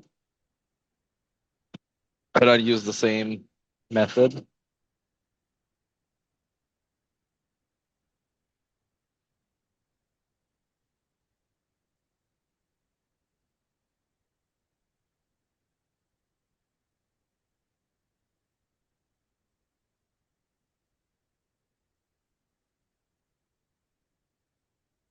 This is, well, normally I'd put 220 grit on here, but I think what's on here right now is a 400 grit. Someone also asked a question about the belt being loose, but I didn't get to read it. Yes, sorry, I was just gonna read that one off. The belt on my expanding wheel was really loose when I tried to use it. Likely I don't have the wheel installed correctly. Aren't those directional, those wheels? Yes, they are.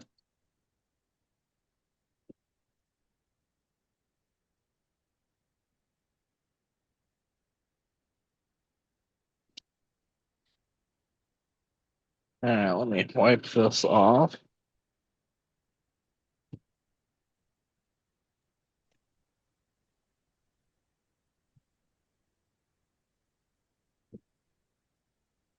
Anne is asking what grit is that wheel, and would the same be true for Goldstone? Yes, and it, normally I'd put 220 on there. I think it's 400 that's on there right now.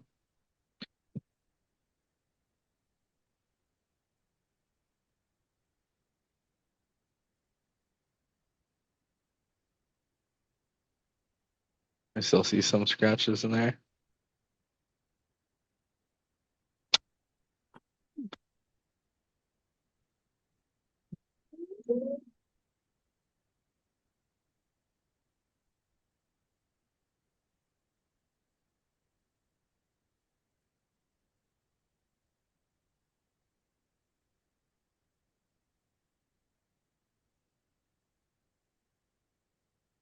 Team, can you post the weights for Paul and Steve, please?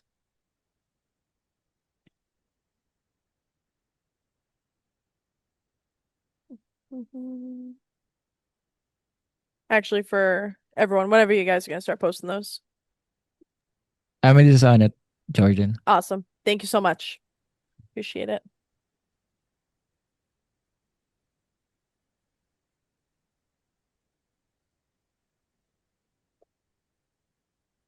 Hey, while we're sitting here getting the scratches out, you guys want to play that video that John did of the retrofit vice? I really liked that video last night.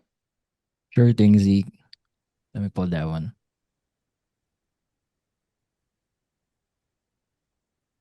There you go, guys. Hi, I'm John Rowland, and I am going to show you today how to put the new 5-inch retrofit vise onto an HT12 or HT14. So what I'm going to start by doing is taking the original vise off, and that's really simple to do. I'm going to take these pieces off, the wood, and then there's 2 screws here, and I loosened them before I started. But these 2 screws are removed.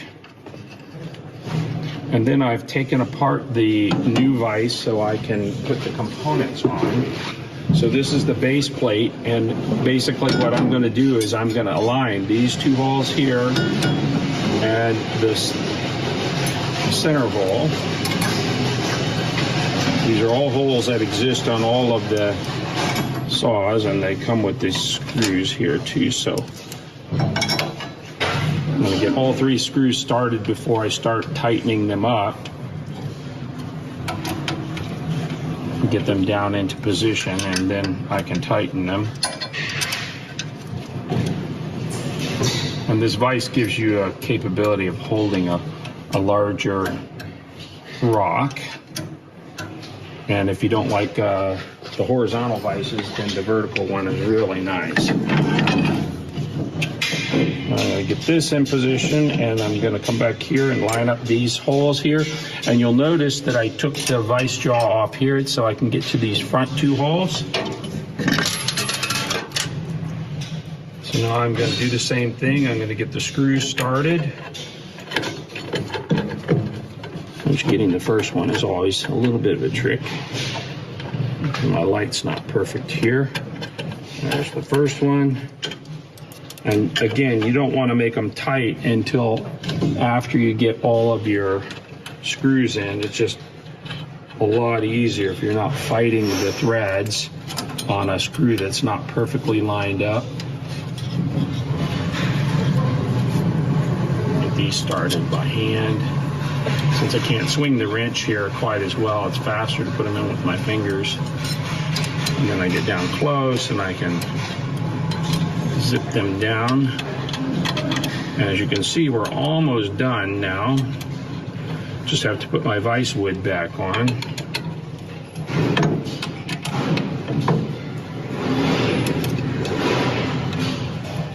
Now I can tighten all 4 of these.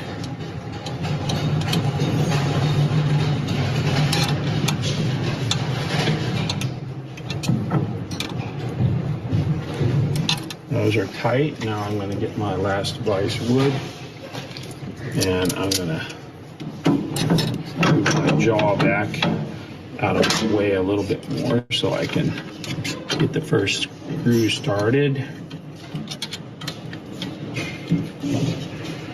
And again, the same thing goes. You don't want to tighten one screw completely because then you'll fight the other 3. Get them in there loose. Everything starts really easy that way. And then you come back through and tighten them all up when you're done. And the wood screws don't need to be super tight. Some people will overdo it on them. Once you hear them make that little squeak sound, you know you're tight enough. It's not going anywhere.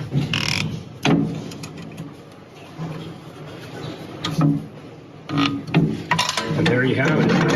The new vise is on. It's got the slots in here so you can adjust it, and gives you a nice vertical clamp. And you can get pretty wide with it. This is the maximum setting here, which gives you more width that way. Now you can actually put a longer piece in on the other one, but this one allows you a lot more strength in terms of holding. And then of course it's, you know, much like the big saw in terms of how it clamps. There you have it. Very cool. I love the look of that vise. I've only got to hold one, but I'm like super excited to put one on one of our saws.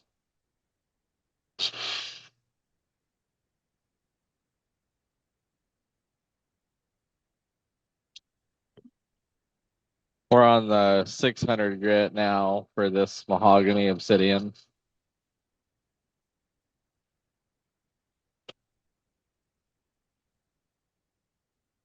Do we make those for a Lortone 12Z? So Loratone was not consistent with their parts. So what I'll say is that it should fit a Loratone 12. It may require adding in a hole and tapping it. Or if you wanted an easier route, you just buy one of our carriages and put it in there. So it may or may not fit, but it should fit.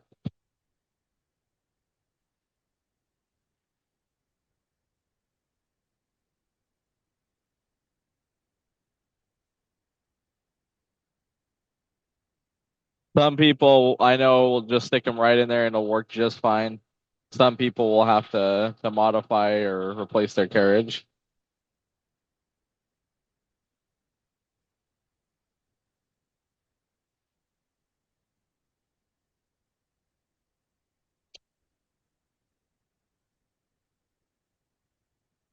You guys have any questions as he's working this obsidian? This is one that I'm definitely not being gentle with as I work it. I'm pushing pretty good. A lot faster movements, whereas a lot more controlled earlier.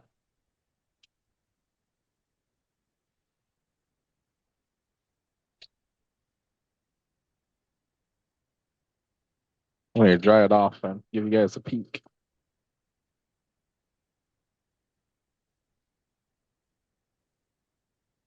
What size shaft do the wheels need? They're 1 inch. Although Some of them come with, I think. I don't know if they all have them. But these little adapters, if you need to reduce them, it's not something that a lot of people need, but sometimes if you got an older machine.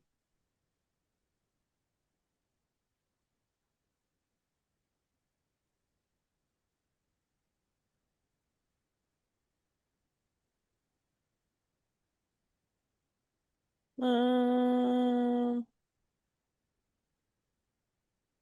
That's 600 grit. some goldstone has relatively big vesicles, which make polishing difficult. Vesicles? Like air bubbles? Or are you talking about the flakes in them?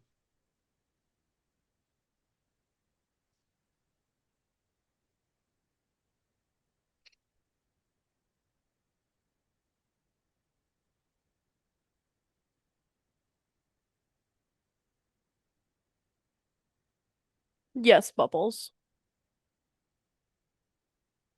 Um, I don't know. The having air bubbles in there has never changed the polishing process for me. If have you saw that gold or not the gold, the rainbow obsidian cab I did for Tay that had the really big air bubbles in it? I didn't change the process for that really. It was pretty much treated it the same.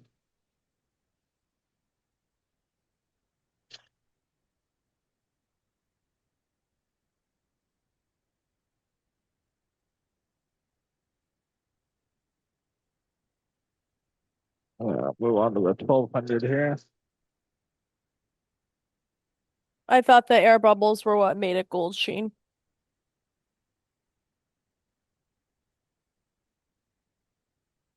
Oh, it just has air bubbles because it's glass. Um,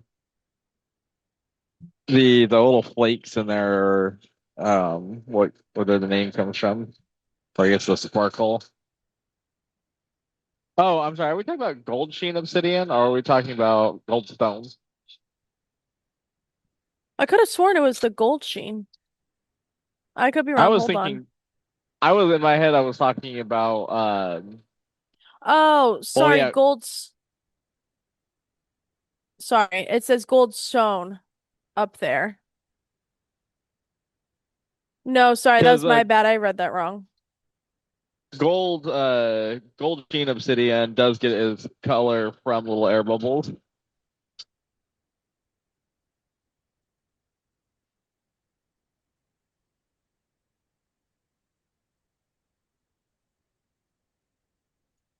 We also need to swap out the phone. Oh, you did say that, yes. While you're over there, I think it would be a good time to remind you. That's good because I was not gonna remember that. I feel like we're switching who's doing what. That's funny.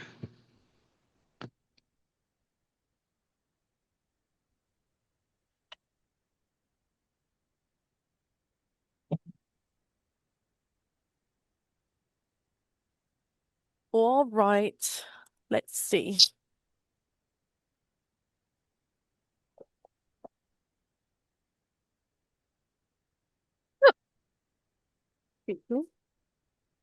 Getting the one-off hiccups.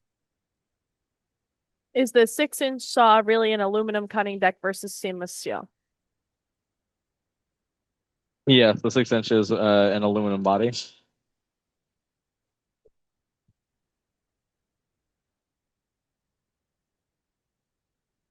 Pretty darn swanky. All right. So we got this mahogany done. And I feel like this is where most people get is where it looks decent, but you can still see scratches. And you're like, yeah, it's just not as nice as I'd like it to be. Um, let's go over and do this with the leather and cerium. Is that pretty accurate? I feel like a lot of people get to this point and they're like, why can I not get better? And Yes. especially if you look at the reflection right there, you can really notice it. You should have done a silicon cab tonight, Zeke. Oh gosh, really test the patience. I still want Uh, to try. I want to try one. it will be fun. It'll be a good project to do. So this is where I'm actually gonna get the stone hot. When I'm doing the leather and cerium on the obsidian, like I'm gonna let that warm up a good bit. Not so hot that I can't touch it, but comparatively to other stones, I'll let it get hotter. So you can already see the difference from right there where I just did to the other half of the stone. Wow.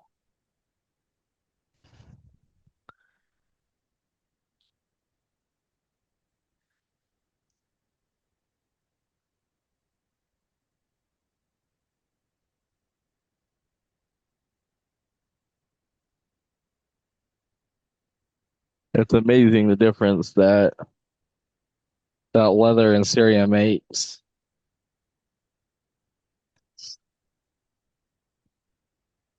So it won't crack as easy as agate or other.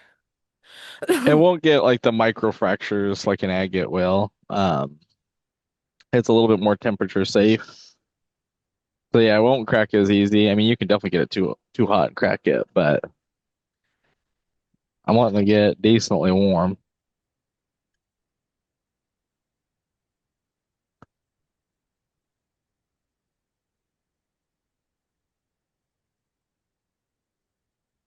We have not We yet. haven't done any jade tonight, although I did grab a piece of jade that we can do.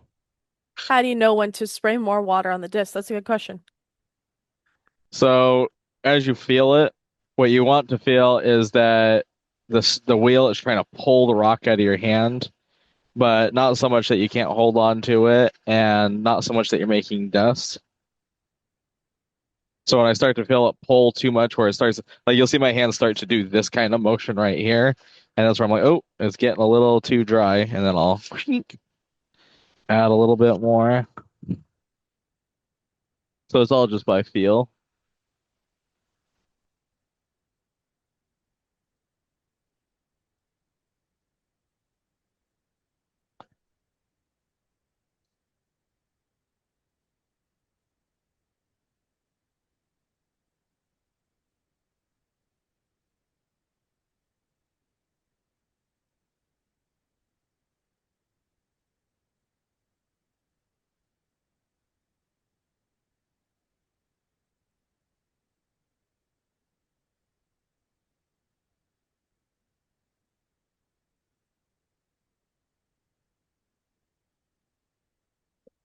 Oh, Did that's you starting turn to the look speed real down? nice.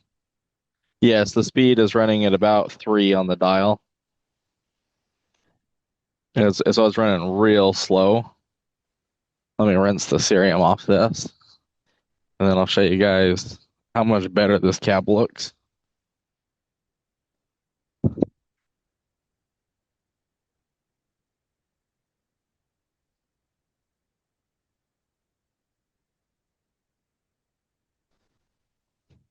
Should I let you know that I'm on my however many cup of coffee today?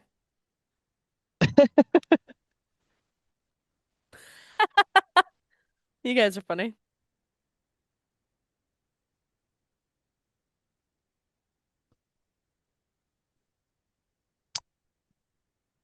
I'm thinking that we should either do a piece of lapis, that is nice stuff, or we should do a piece of the Chinese Tiffany stone.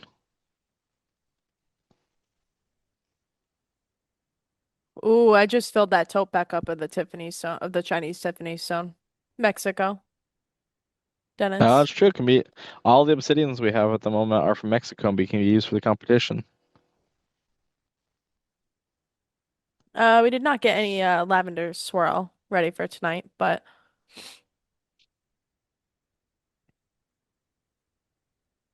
We can do this piece and then go do tote out of this bin.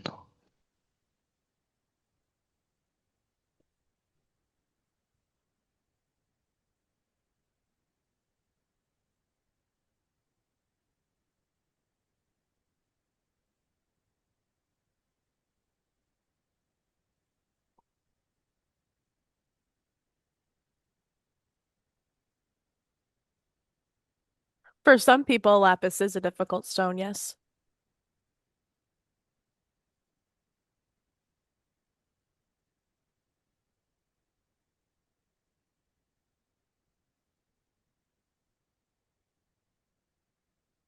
It's one that I commonly see people struggle with.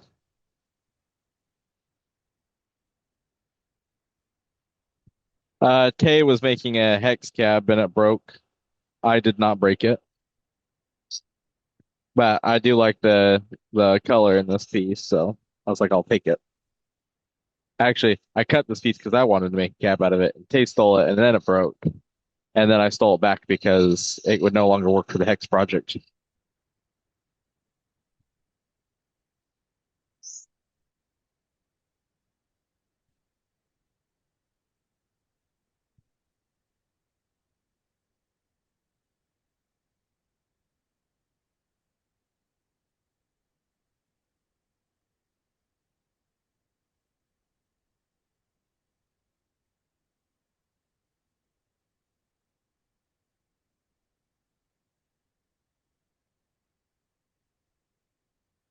I never really think of any material as difficult or hard to polish. It's all about your patience level.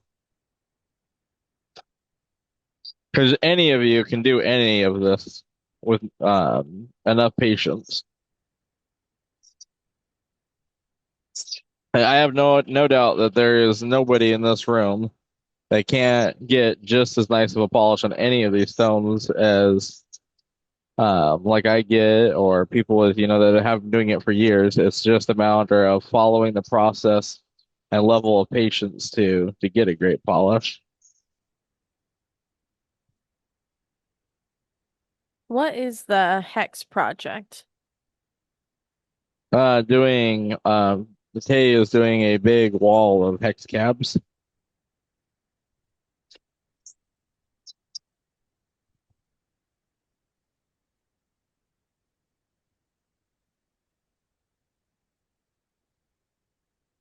Like even when there's a piece that I'm struggling to polish, um, I just revert to, all right, what is the proper method?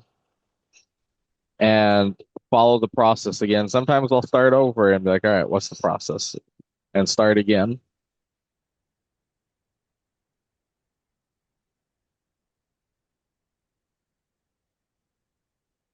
It's kind of like a backsplash almost for Tay's Hex project. It's gonna be more kind of like a display of it. And then John says, sorry, I can't speak. I struggle with lepidolite. What's the key to polish it well? It's definitely going to be a light touch with the lepidolite. And what are you using as a final polish?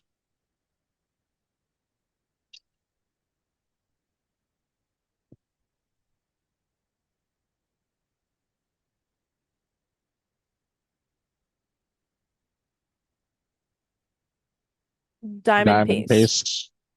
Interesting. You know what? I got a slab of lepidolite here. Let's polish it. After we come back from the Chinese Tiffany stone, um, we'll make a lepidolite cab. I love that lepidolite that you got from Maine. Oh, I do too. It's so It's pretty. so sparkly. Actually.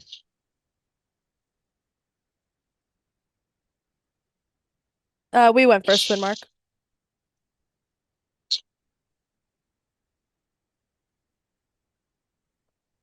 I think the ID labels will probably be me, if I had to guess. I figured you did, Mark, because we called your name like 10 times. Man, that is such a pretty piece. I love purple. Purple is one of my favorite colors.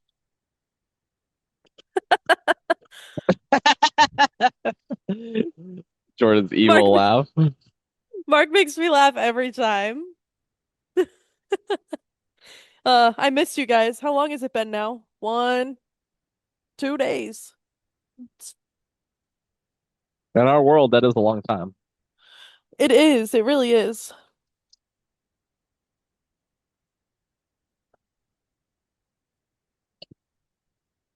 Are you working the Chinese Tiffany right now?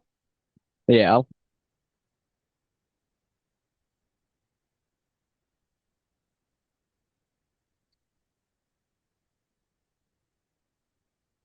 I resonate with Louis a lot, Mark. Oh Lord. He said Louis was hungry. That's my way of saying same.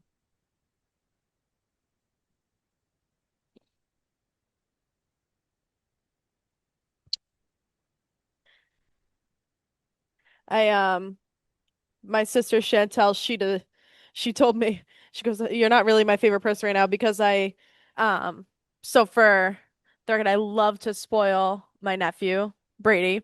He's gonna be 8 in like a month. So I told him, I'm like, oh, like you're coming up on the end of the year, finish strong, like Auntie will take you shopping, you know what I mean, for some outside toys. And we get in the store, and the first thing he chooses is a pack of 4 water guns. So she Oh, got some sprays right to the face. that is not shocking at all. It was very funny. I wanted to buy him a kazoo, but I was told no. Gee, I wonder why. Why don't you just throw in a drum set and a guitar? And a harmonica. I have a stone that looks like mica, but it is purple and about quarter-inch thick. It has a flash like a mirror. What do you think it could be, and how best to polish it? It flakes very easily. Kind of sounds like lepidolite, actually. Lepidolite is purple mica.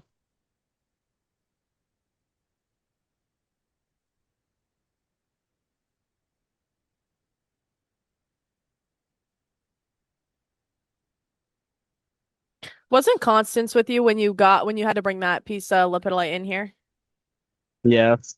I got 2 pieces. I still have one that I haven't cut up yet. I really need to drill that. Um,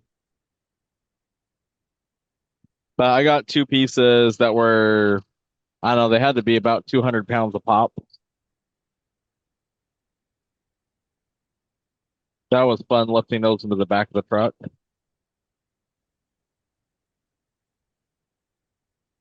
Um, I don't know that I've heard Zeke or John use any colorful terms when they were trying to polish anything. They're both The only, very lax, you know what I mean? It's only colorful terms, I think, if they got a fantastic polish. I was just gonna say that. You know what yeah, I think um I don't know. Like I look at some of the cabs John cut. I look at the ones Zeke cut all the time, but when we come across one of the ones John cuts, he gets such a glossy finish. And what I really like about John's is he gets like I said earlier, he gets the point so pointy. And like I envy that. So that's something that I've been trying to work on is getting pointy points. Get to the point. I like it. Yep.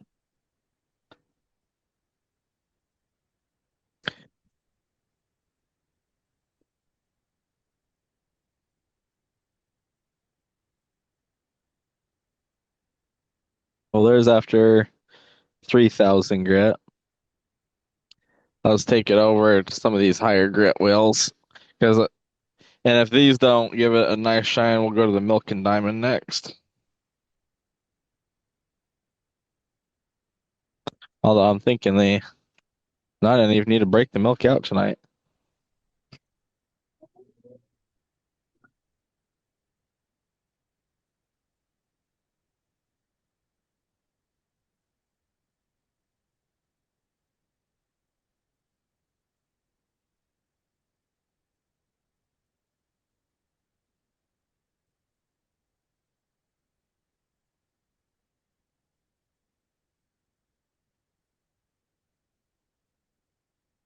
I did think of you, Jordan, on that mahogany cab. Because like, none of the points have witch's fingers. That's funny. I don't want to say I don't want to say disappointed in myself. Um, More so it's just like, ugh, like I know better. You know what I mean? Yeah. It can be hard.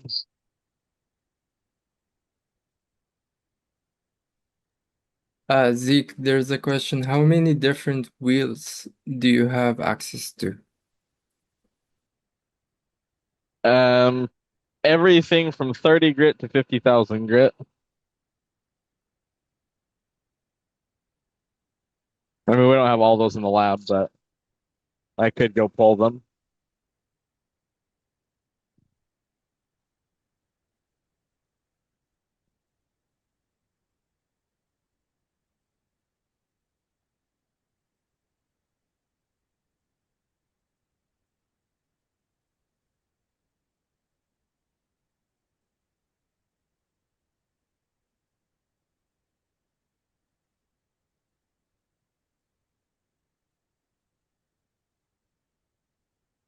Yeah, exactly. Whatever taste says we can have.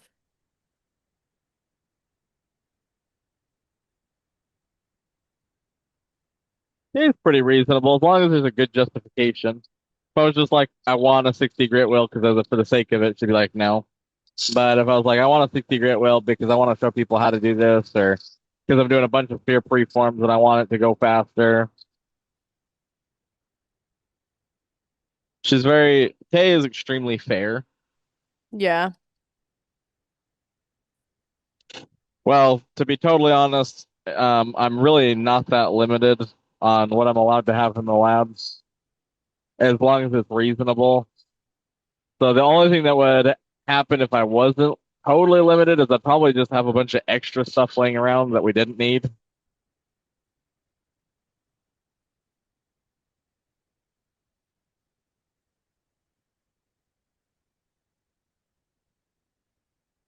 The middle Yeah, wheel looks like it has a wobble. it does. It's one that got sent back for being defective, and it really doesn't bother me to use it like that.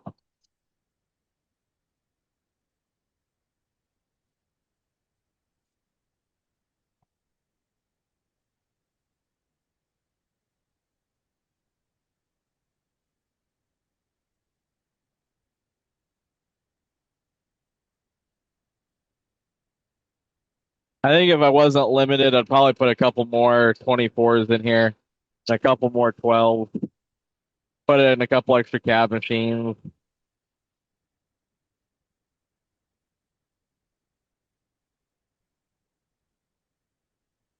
Things like that. I'd put in another CD1 for sure.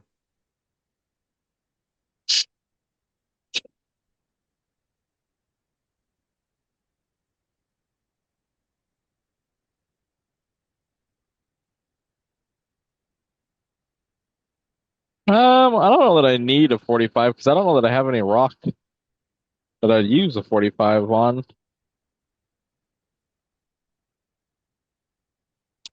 I'd actually, if I could pick, I'd take a CD1 over a 45.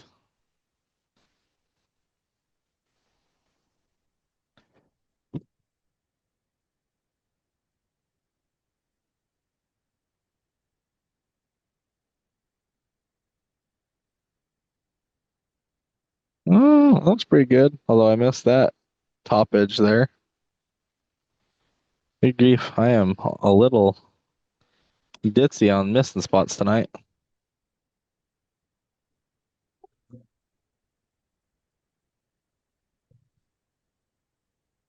.24 is probably for cutting rock down. A 24 is probably my favorite saw. For cutting smaller like high end stuff or little pieces, or cutting the agate, the 12 is my favorite.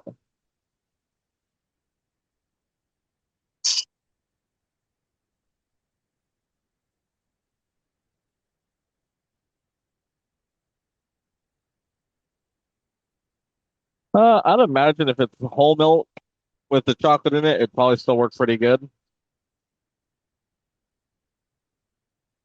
That would make quite the video. Now I just want chocolate milk. See, the problem if we had chocolate milk here It would never make it to the is, polish. yeah, drink it all. I know Like, well, everyone here loves it. one more sip will be fine. I really like coffee milk,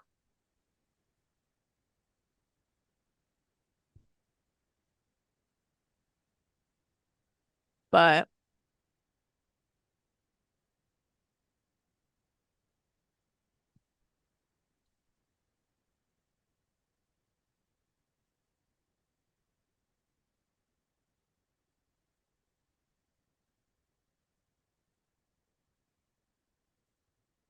That's a very good point.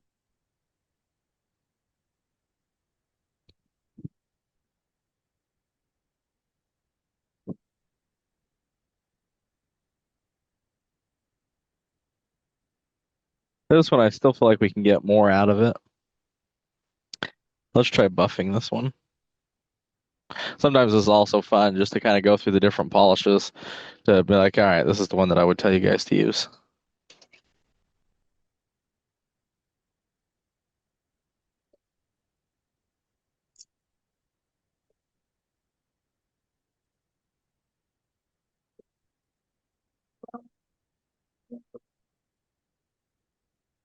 oh my goodness, I had one of those today for dinner, actually.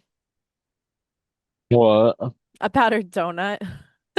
Oh, that does seem like something you'd have for dinner. I was on my way back. I was rushing to go get that rental car.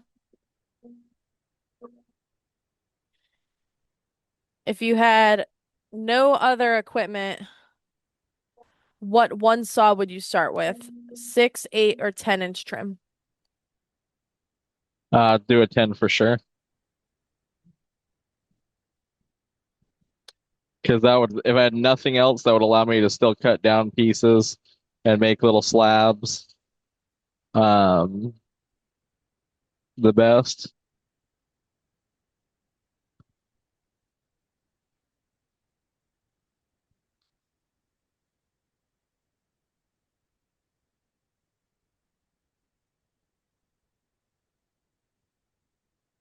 It's not really that massive of a price jump. So I think you get the biggest bang for your buck by getting that 10. And the 8 is really more of a production machine that it's not necessarily the best saw for everybody. It is definitely more purpose built.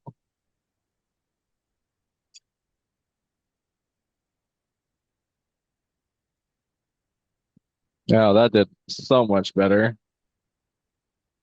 And then I'm sorry, what The compound is on this unit?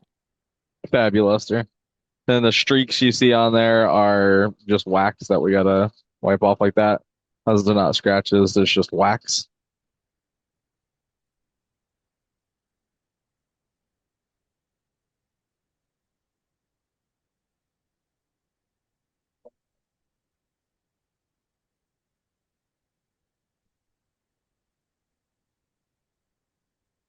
I'm much happier with that. Let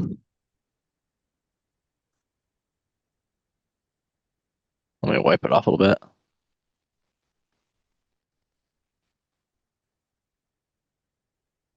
I just had a coffee frap the other day on Tuesday. It was a coffee Kahlua brownie.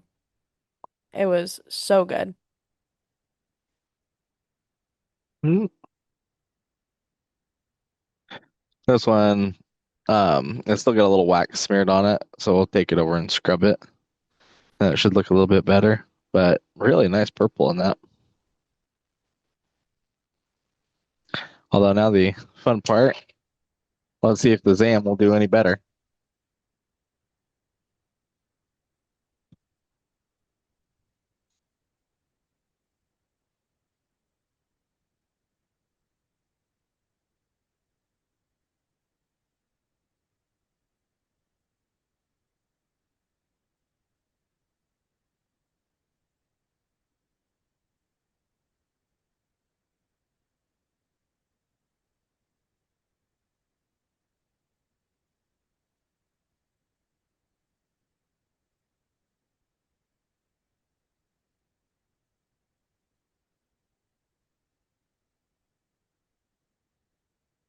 What is the speed on the buffer? You said 1,725 Yeah. RPM. There you go.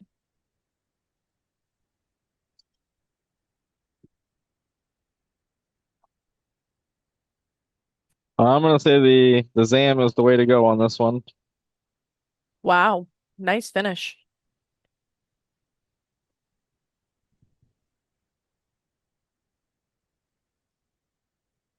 And then do you do a lighter touch on the final buffing? Oh yeah. I mean that it's spinning pretty fast. It gets a lot of heat in that if you're not gentle with it. You guys want to go dig through that bin? Of the Chinese sifting stone?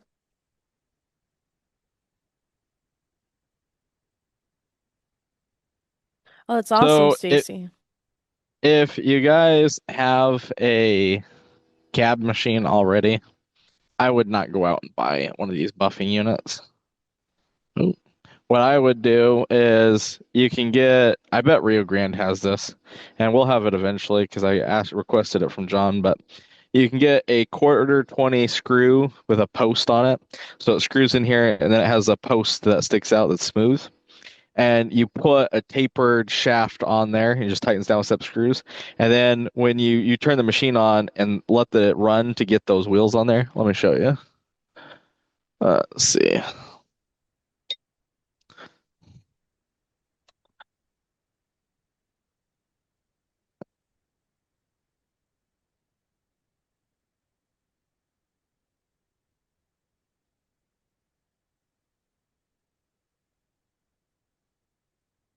So you want the quarter 20 with a post on it, screw, and you want the post to match whatever size tapered piece you're getting here.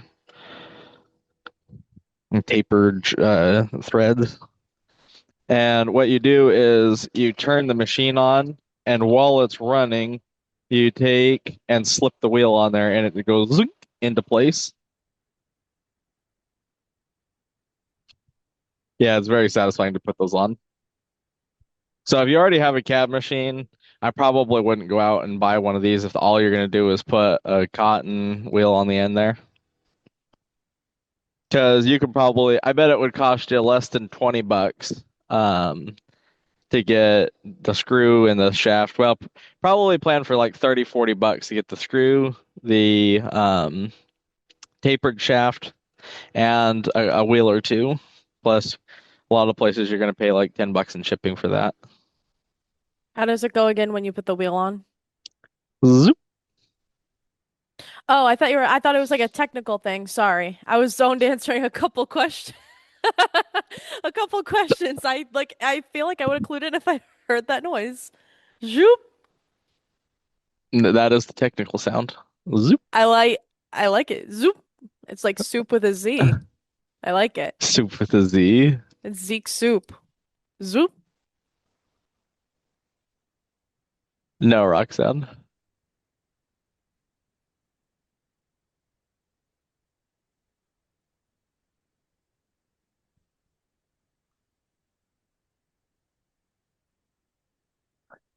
All right. Should we go look at that, Ben? Zoop. That was a fun sound for the soundboard.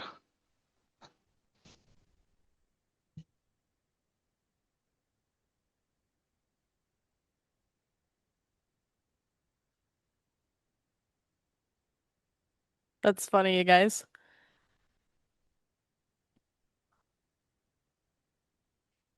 Staying so.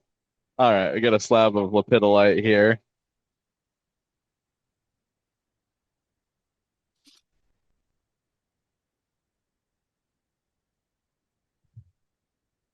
I just like things a certain way.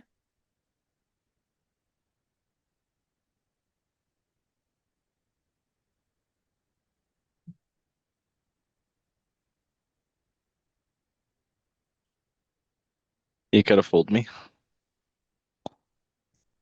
Mm-hmm.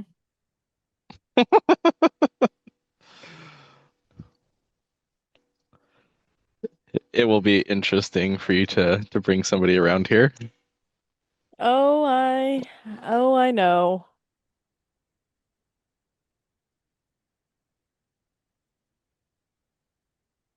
Yeah, cap up this piece of lepidolite. This is actually one of the things that I'll be having John look for. Talk through So, your ideas as to what shape and why. so the shape, I have no idea what I'm going to do yet, but I do know that I need to get rid of some of these rough edges. So I just kind of follow when I'm doing a freeform like this. I just kind of follow the edge and work it until it's smooth, and that's what is helping me decide the shape.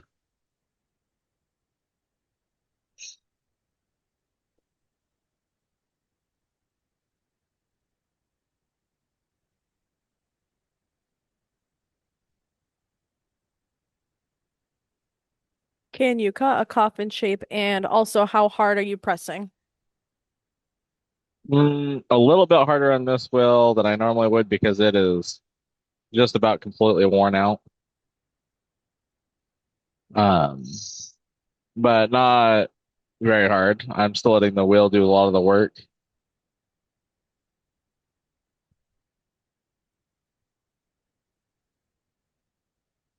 But you can see I'm just kind of working every edge and till I end up with a shape that I like. And now we have something that I like. I love that shape too. This was actually one of my favorite shapes to cut. But when I cut this piece off, I had absolutely no idea what I was going to make. I just kind of followed the stone.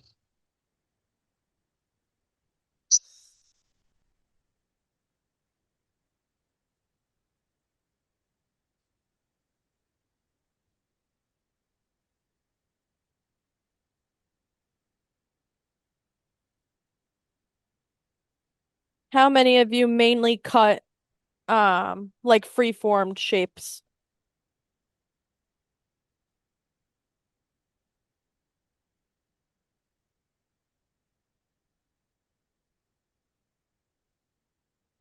Exactly. Just following how I feel about the stone. Yeah. It also depends on like the pad like for me, it depends on the pattern too. Like this one's a pretty consistent one, but if there's a stone that has like a lot of patterns shooting every which way, I sit and I kind of go from there.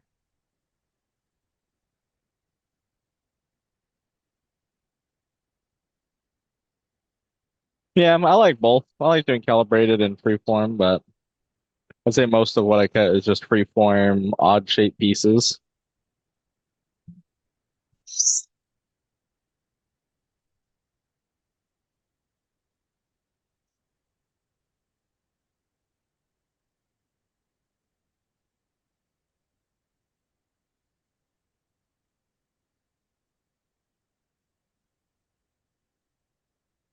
Are you doing a dome? A very shallow one.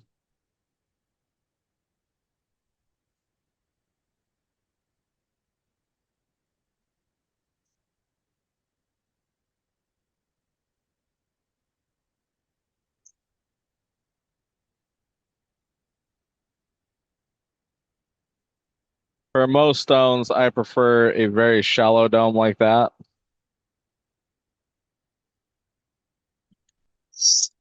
Unless there's a reason to do a higher dome. Some stones it'll affect how the finished stone looks if you do a higher dome. So I'll do a higher dome then.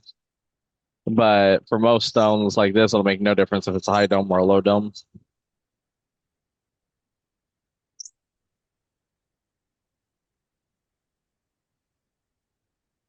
Is this a little thicker than you normally do? No, that's pretty thin. I mean, that's thinner than quarter inch.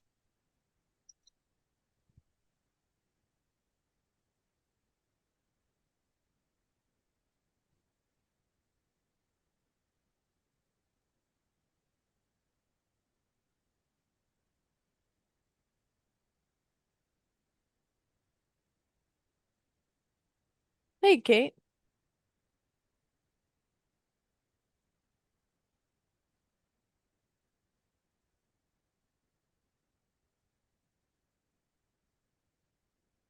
No, I'm very happy with that.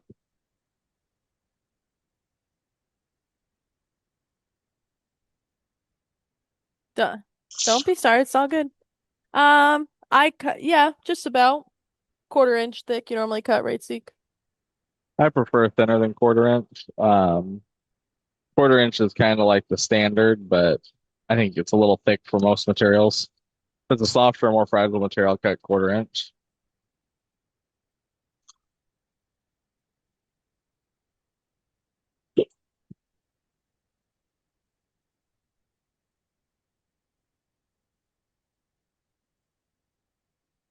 No, just the water pressure is set so high on this that it doesn't stop.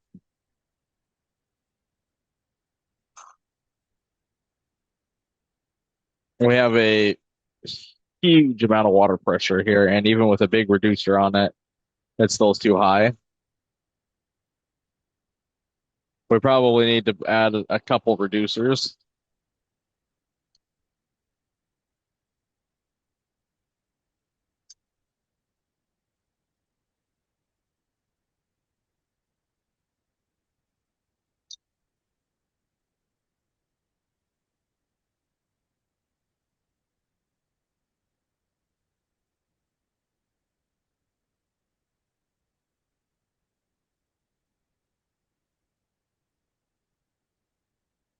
There was something I was gonna ask and I can't remember.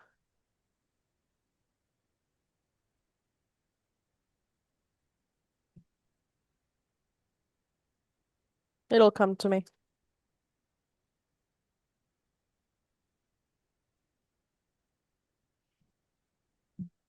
Did you guys learn a lot tonight?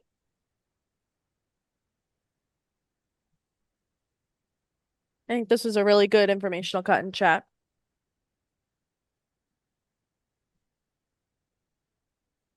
I'm Awesome. curious, what was everybody's big like aha takeaway from tonight?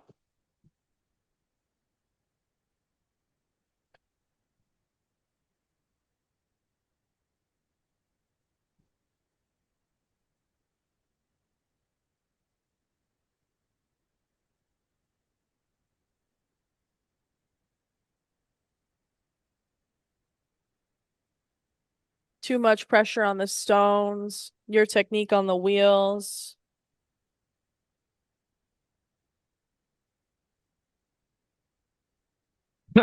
Zoop. You guys funny.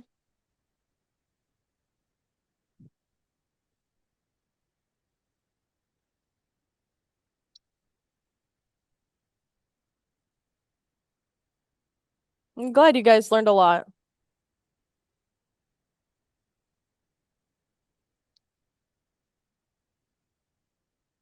Oh my goodness, I forgot Father's Day is coming up. When's that? I'm pretty sure soon. June 21st. Oh, that's coming up. I know that'd be winning one of those machines is awesome. I don't know how the reaction this week is gonna top the one from last time. I loved it. I That was like the best reaction. Doug! Doug. I'm like, yeah, Doug, get up. Where you at? That was the best.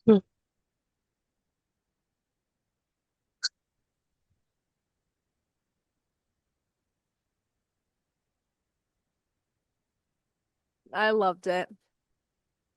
This Saturday. This is Lepidolite that Zeke is working.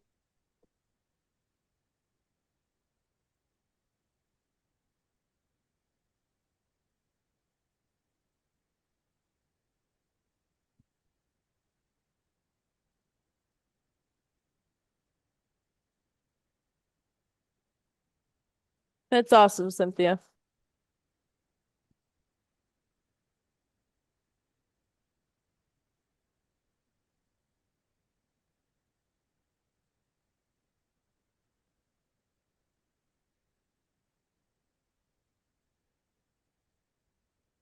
Thanks, Gary.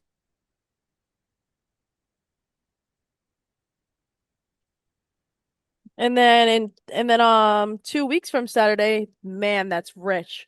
We're gonna be giving away CB6V. That's exciting.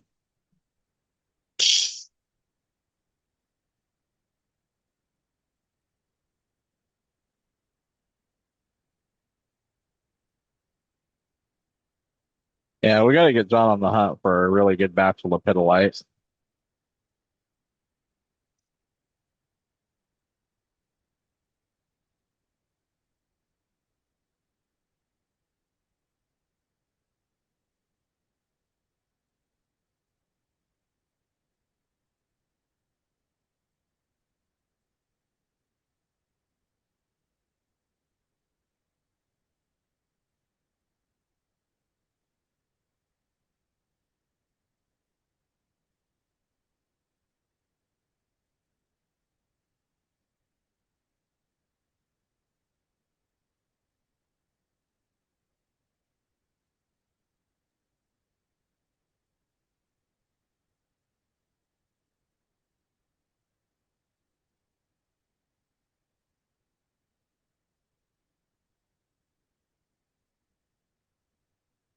I don't know that are we set up to do dry polishing here or no?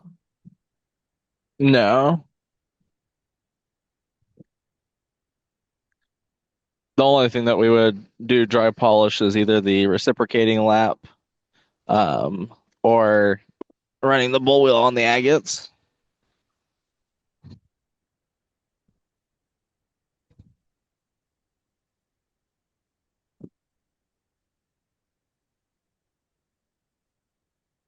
There's just with 3,000 grit. I don't run dry on any of the wheels when I'm cabbing.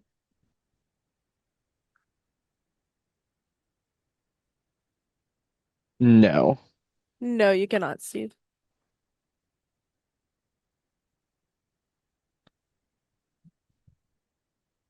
And since we have set up, might as well go up to 50,000 grit.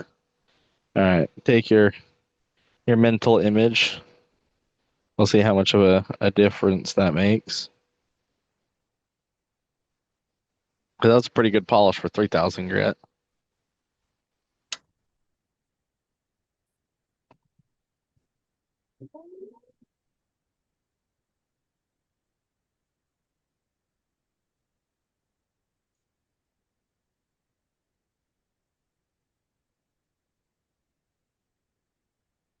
I believe you should have gotten a confirmation email, Kurt. But team, you want to check if Kurt's signed up, please. I'll check on it, Jordan. Thank you so much. I appreciate it. Would you sell that cab as is, or would you make it into a piece of jewelry? I sold almost all the cabs I did as is, because that was my business of selling cabs mostly. Um, and there's a reason for that, as I enjoy the cab making way more than I enjoy the jewelry making. I enjoy making jewelry, but I enjoy doing the cabs more. And you cannot do everything well in business. And so it's better to focus on one area and get really great and then expand. So when I was sold off all of my business, one of the things that I had been looking at doing was actually hiring a silversmith and a wire wrapper that would work for me full time to make jewelry, where I could pick out pieces that I thought were more premium and have them make jewelry with. Um, but I wouldn't try to do it all on my own. It just is trying to do too much in the beginning is no way to get really big.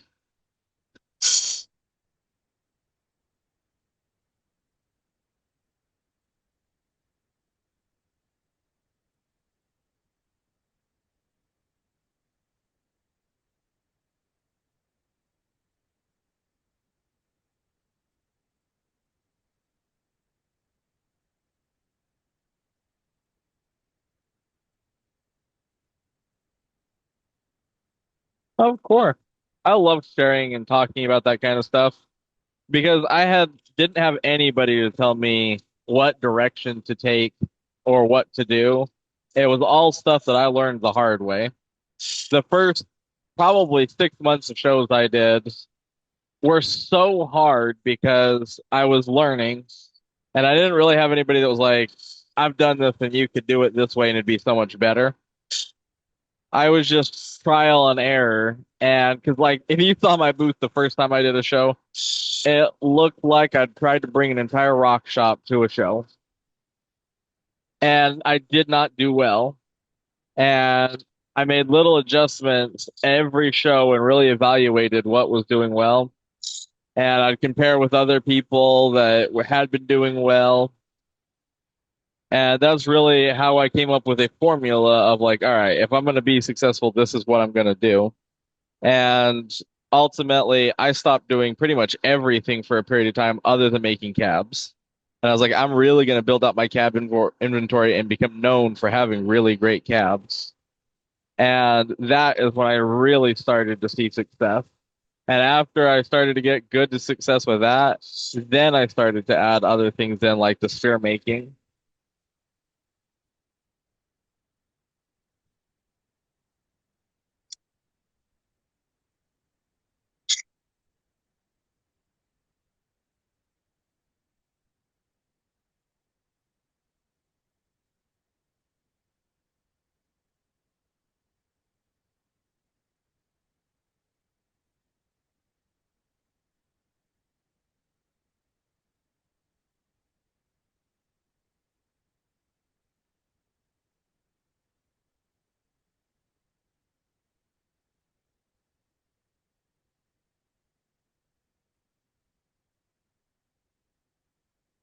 I do sometimes miss doing the shows. I'm way happier doing what I do now. But I do miss the fun of like, all right, I'm gonna sit and cut 5 trays of cabs so I can go do this show and be ready for it. And then, the adventure of getting to travel and all the people you would meet. Because I love the face to face. What is your job here at HP? Kind of a little bit of everything. But my main focus is to kind of do the live events and make sure that the day-to-day operations run smooth through, what goes on with the live events. And then one of the big parts of my job is actually to inspire people. Oh, wow, that is nice.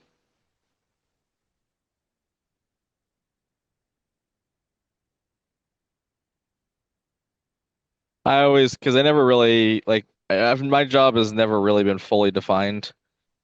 So I always put or tell people my title is all things fun and exciting. I'm very happy with how that turned out. Was that helpful? Now this one, like I didn't do anything special with it, just nice and gentle. Worked it up through the grits. I was even happy at 3,000 grit, although you can see going up to 50,000 grit definitely added an extra pop to it. Yeah, most of our day is in the lab. Yeah. Yeah, like if you look right there, you can see little tiny pits in there. The only way you could get rid of that with a stone like this is to stabilize it so that they're all filled. Favorite wheel to work on? I'm assuming it probably depends on the material that you're working. Yeah, it depends on what I'm doing, and honestly, probably is you get to the end and you gotta wipe it off and see how shiny it looks. Or if you're doing something like if you're polishing a piece of malachite when you get to the 280 or you 220 on the expanding drum, and you can really see that it change.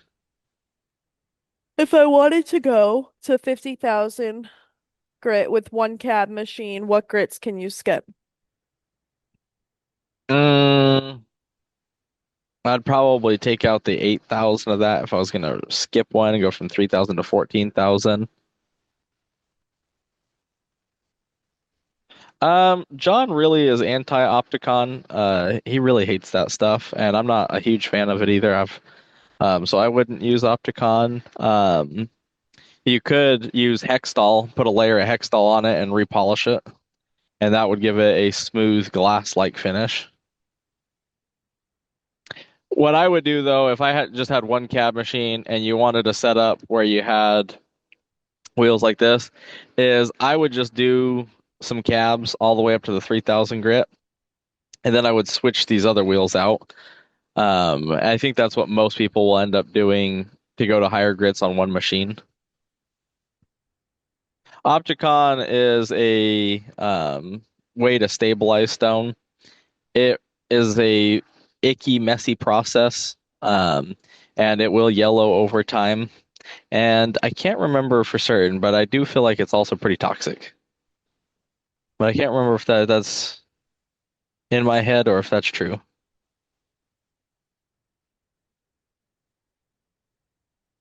Oh, okay, yeah, that makes sense.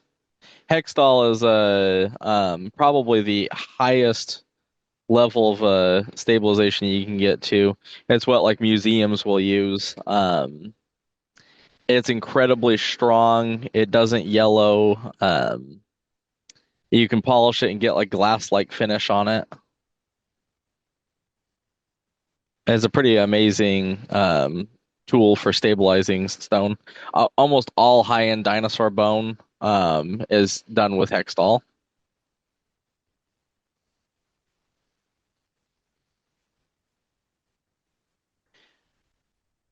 It's HXTAL.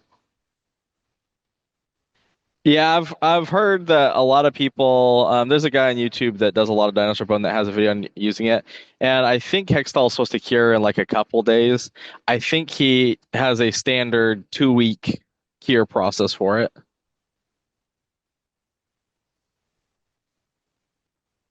Thanks, Cynthia.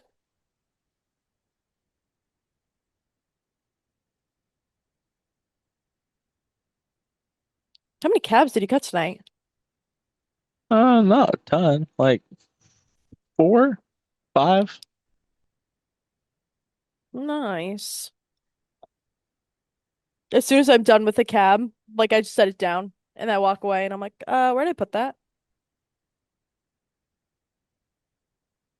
Oh, let's see.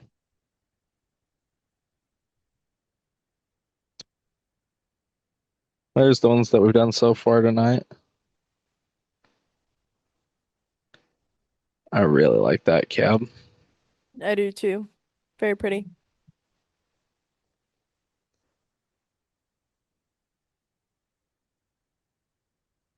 I love that Carl.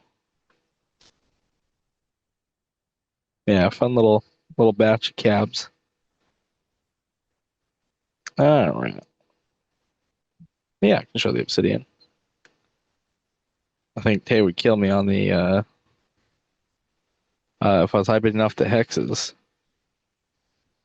What templates are you using? I don't know that Zeke used a template tonight. You just used the cam off the shaping machine, right? Yeah, the for the hexes they were just marked with the shaping machine cam. Um, The ones on the table were also freeform. yeah. Yeah, these ones were no template was used for them. I just free-handed them.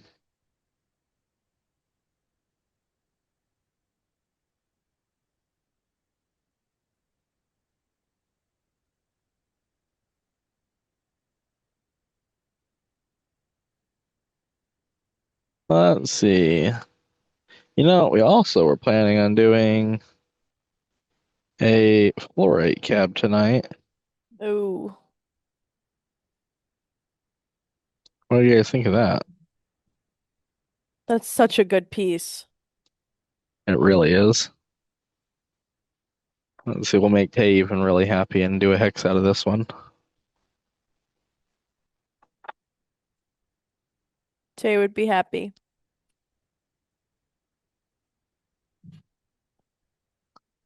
Let's see.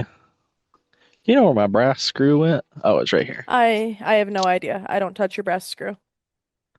I found it. And I'll show you guys what I mean when you're like, what? Why does he want a screw? Because I realized that some people just heard some crazy talk there. This is just a little brass screw that I took to the cab machine and ground the end down so that I could use it like a pencil.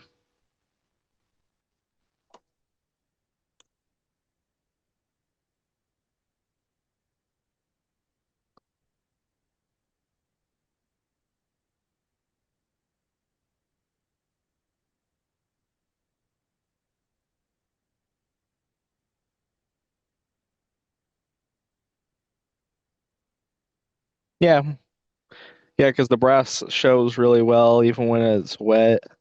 You get a nice fine line in there. It doesn't wipe off. It's a little bit harder to see than like a big Sharpie mark, but it stays way better and it's a lot more accurate.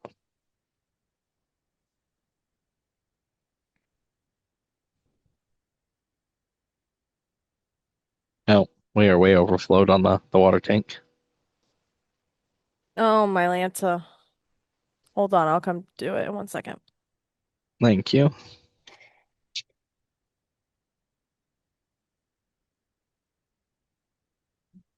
It was empty as could be. Because I forgot to turn it off The when we whole night. were, yeah. Team, y'all want to help Paul out, please, and just pull that weight for him. Got it, The Jordan. hell. Thank you so much. They got you, Paul.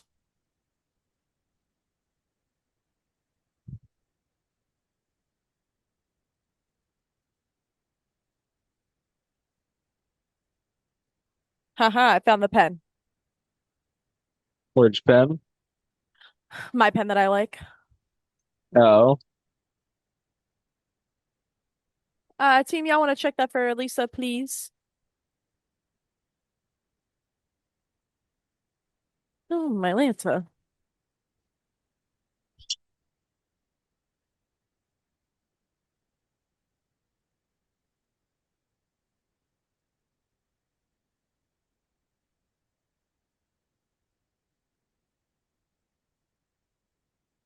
Still considering getting a drain on the floor over here. it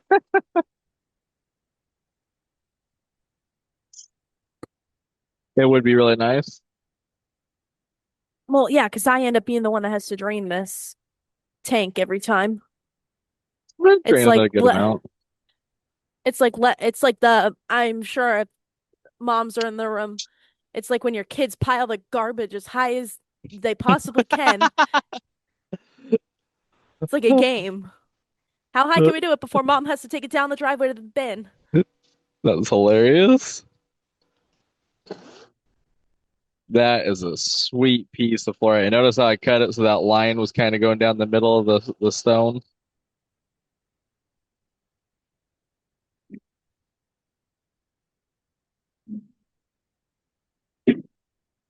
Oh, my shoes are wet now. Ow. Oh.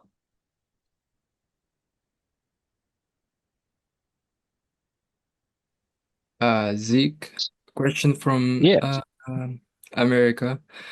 When cutting softer stone, should I use a slower speed on the trim saw?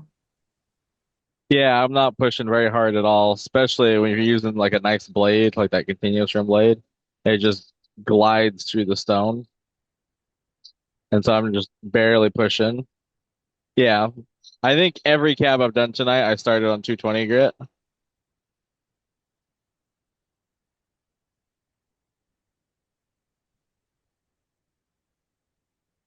I'm really happy with that piece. Gosh dang.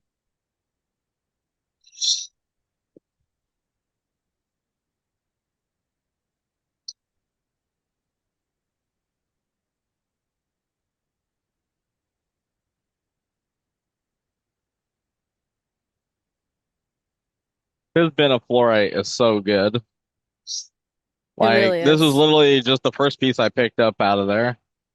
And then I saw it cut and I was like, holy crap, that perfect pattern going down the middle of it.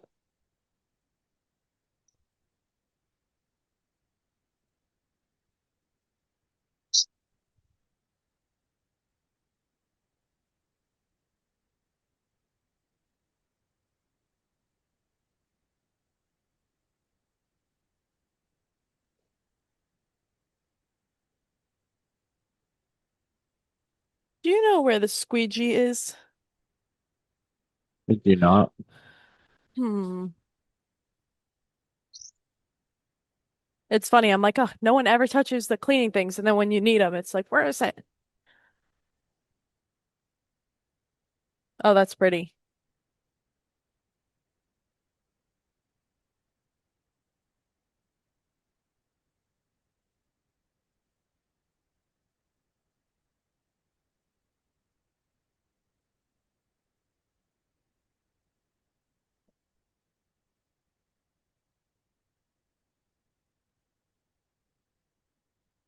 Let's put the ever smallest dome on the back.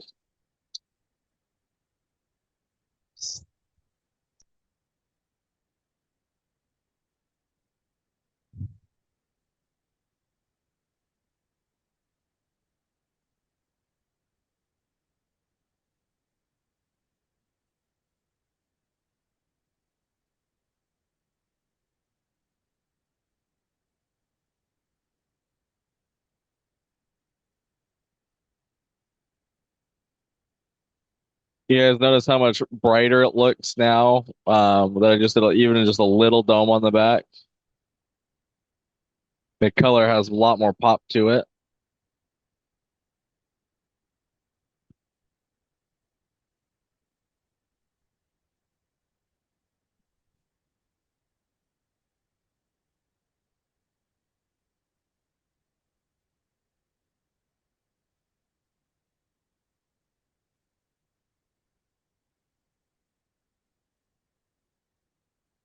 Ooh, bumping the camera, sorry.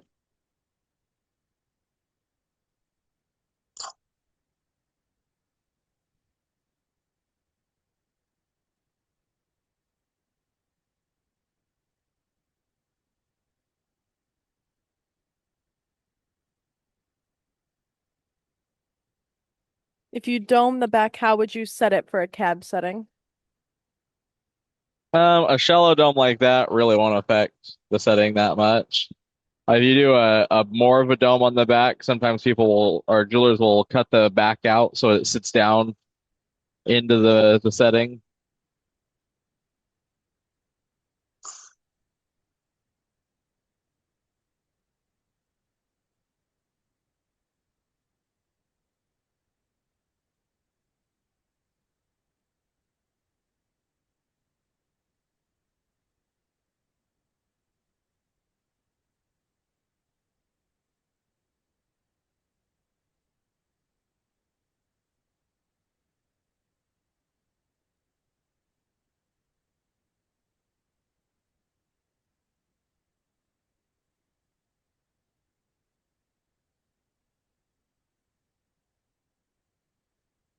Any other questions you guys have?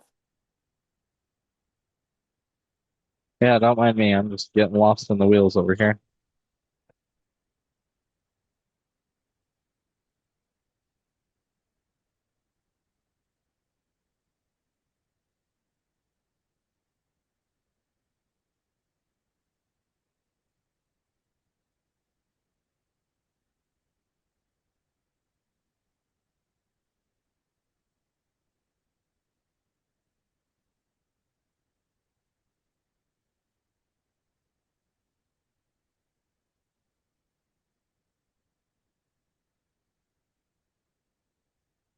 The floor is so cool.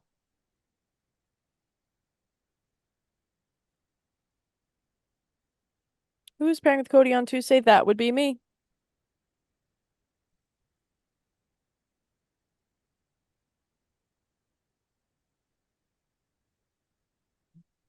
It seems it is getting pretty translucent the more you go. When do you know to stop? Mm, well, either plan for how thick you're gonna make it. so that you get it just right, or you just as you do it, you're like, man, that's a really good color. Don't make it go any thinner than that. This should stay pretty consistent like this throughout the rest of the process. It'll get a little bit more translucent because it'll have a much better polish on it. But this one I did do a little bit thicker to keep as much color as possible while still being a size that I think could actually be wearable, or at least that I would wear.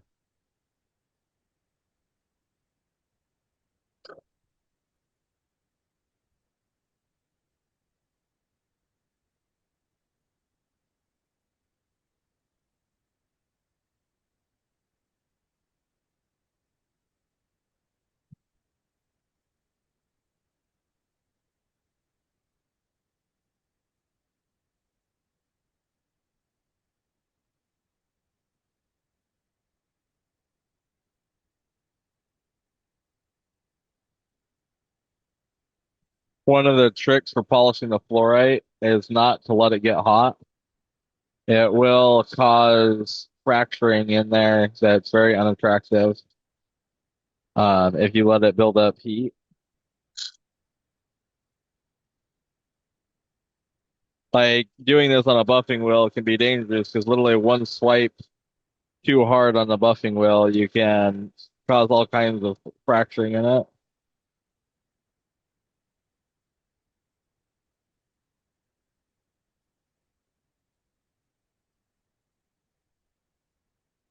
Running, yeah, pretty decent amount. Definitely more than I would be if I was doing like an agate or obsidian.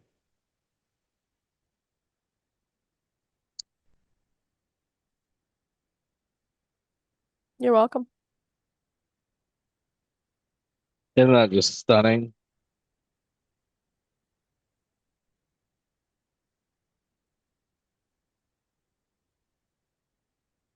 Yeah, I Yeah, I love love that that. piece.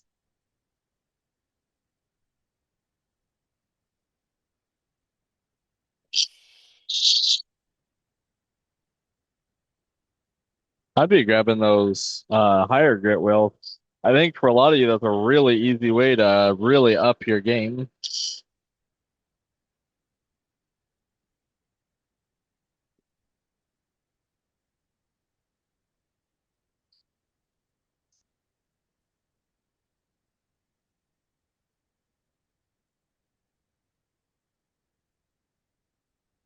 I know.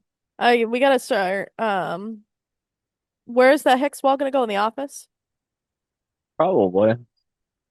Although because we get so many of the cabs done, we might have to do it over by the lifestyle station. Otherwise, we'll constantly be like, oh, if only we had that cab. Yeah.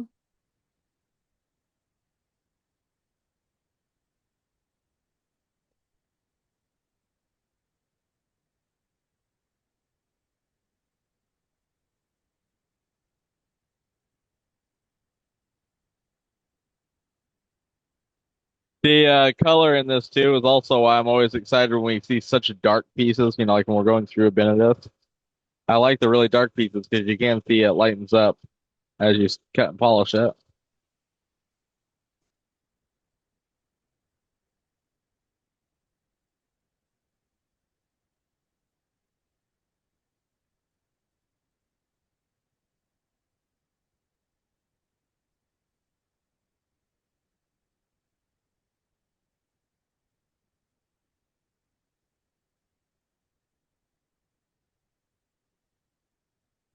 That's funny.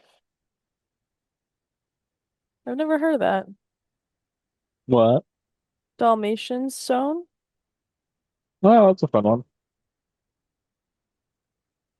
Oh, it's cute.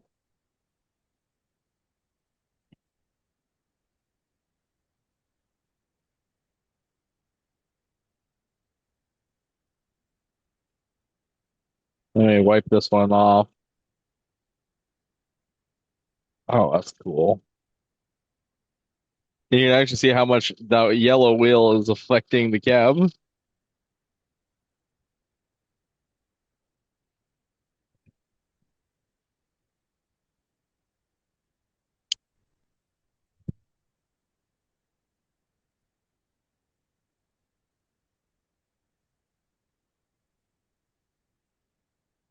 Zeke, will the our 6-inch wheels fit on a Genie?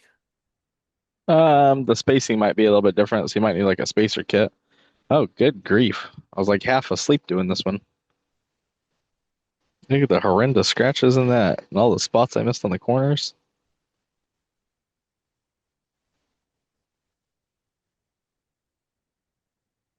Back to the 280.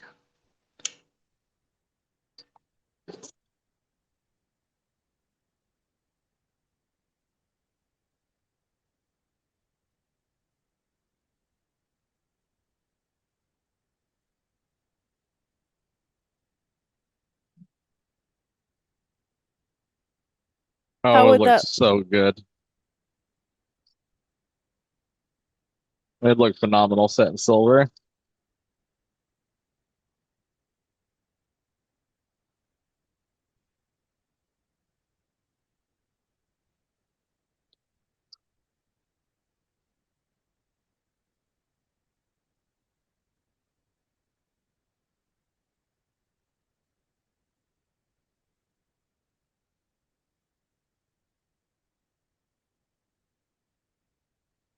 I love the way the floor just kind of glows. You know what I mean?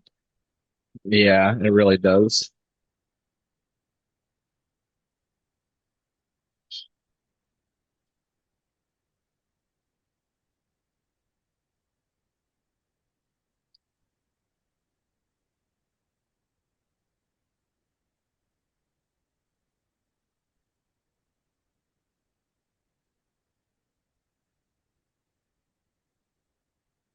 Let's actually wipe it off and check it.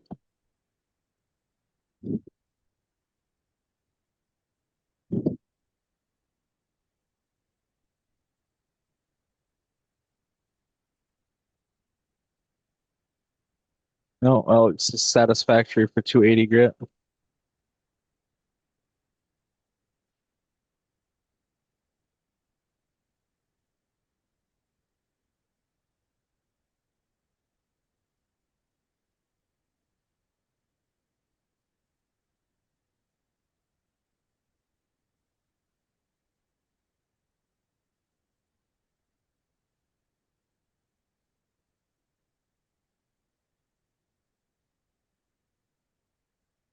Perfect. Team, y'all want to put Sharon down for that, please?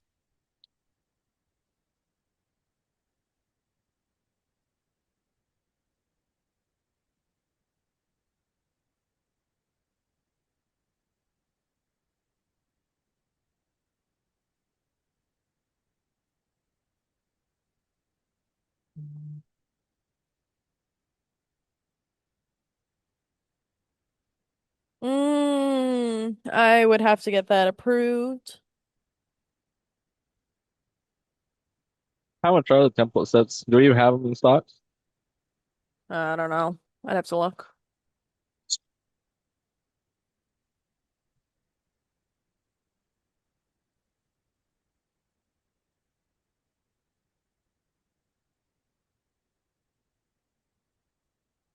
I'm doing pretty good, actually.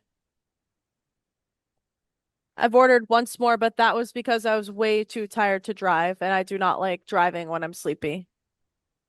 Oh, that's smart.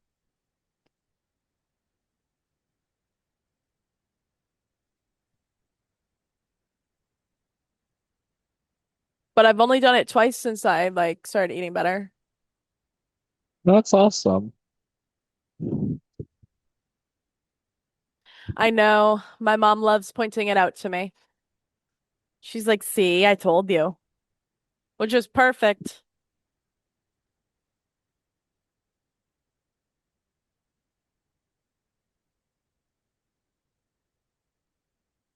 All right, the stainless steel templates. The set says we have 9 for the stainless steel set of 10. That is 85 for the set of 10.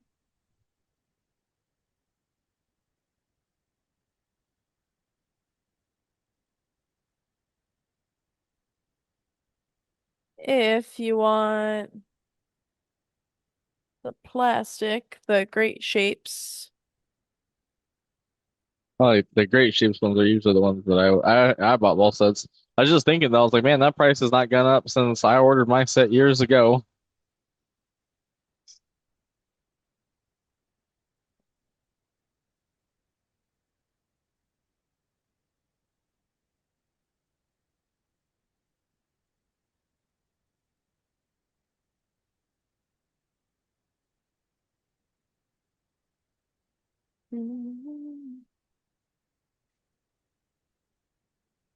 Might, yeah, it says we don't have the stock of the Great Shapes templates.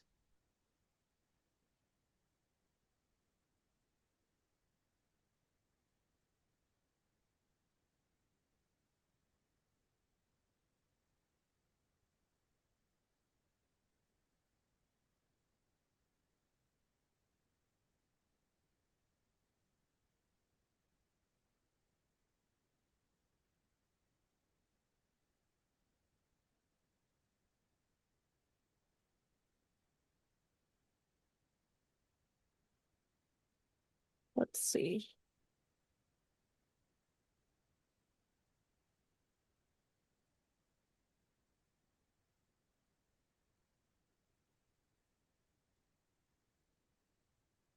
Um,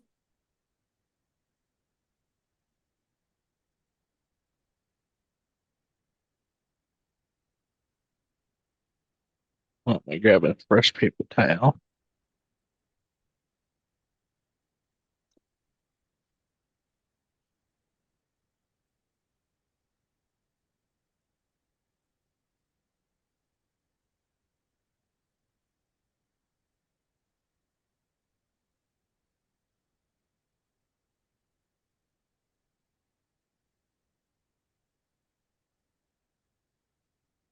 That is significantly better.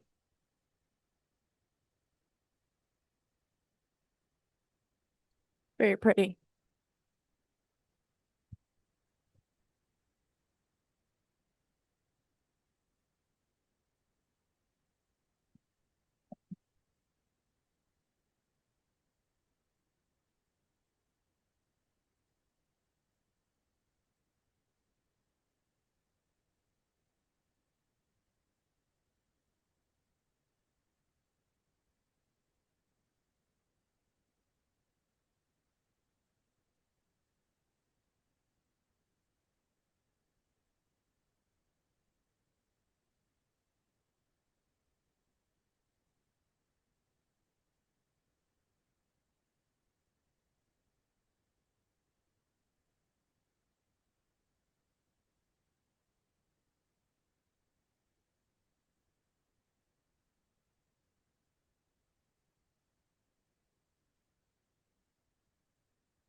I love the crickets.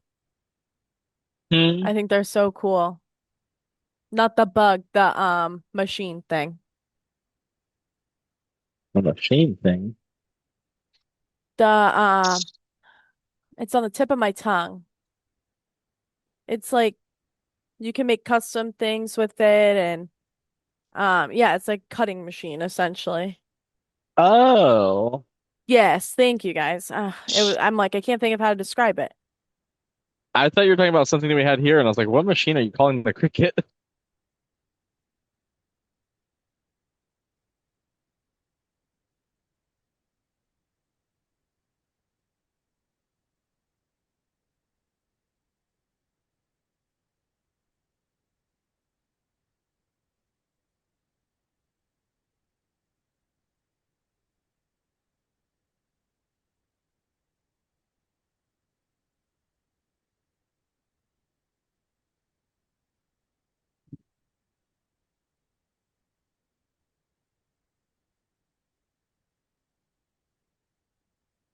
Hmm.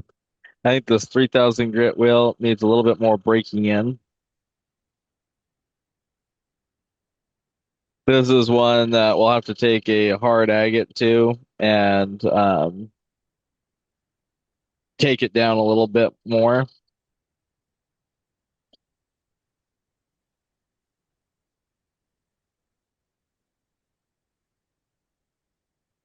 Whenever let that happen, I'll take a harder rock and wear it in a little bit, and then give it a good scrubbing. Make sure there's nothing embedded in it.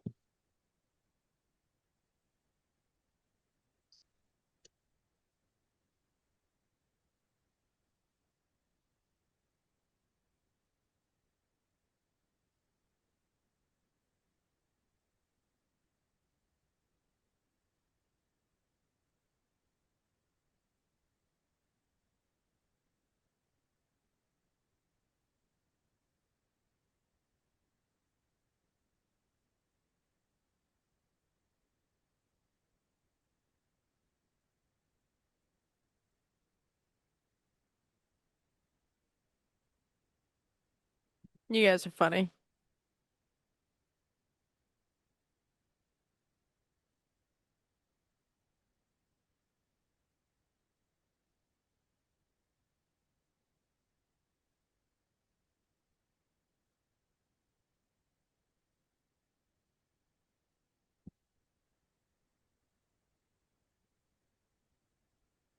What will you polish that with, Zeke?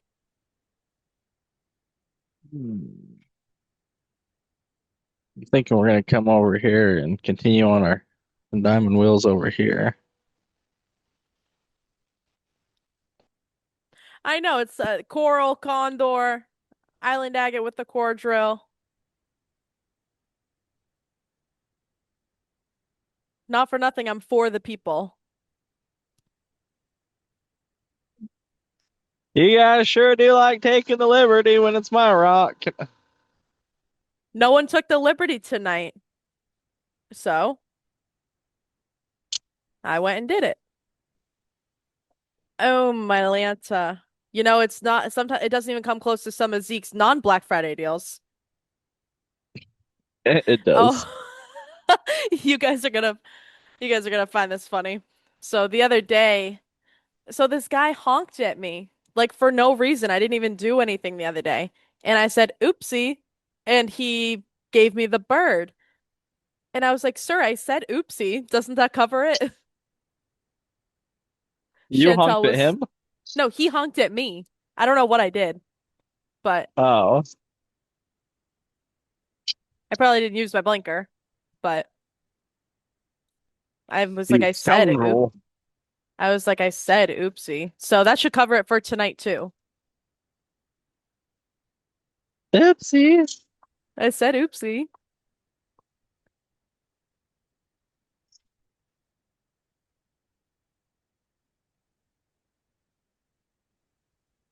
All right, let me dry this off.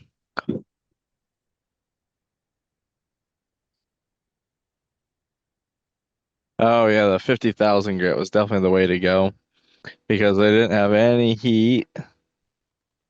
And look at that polish.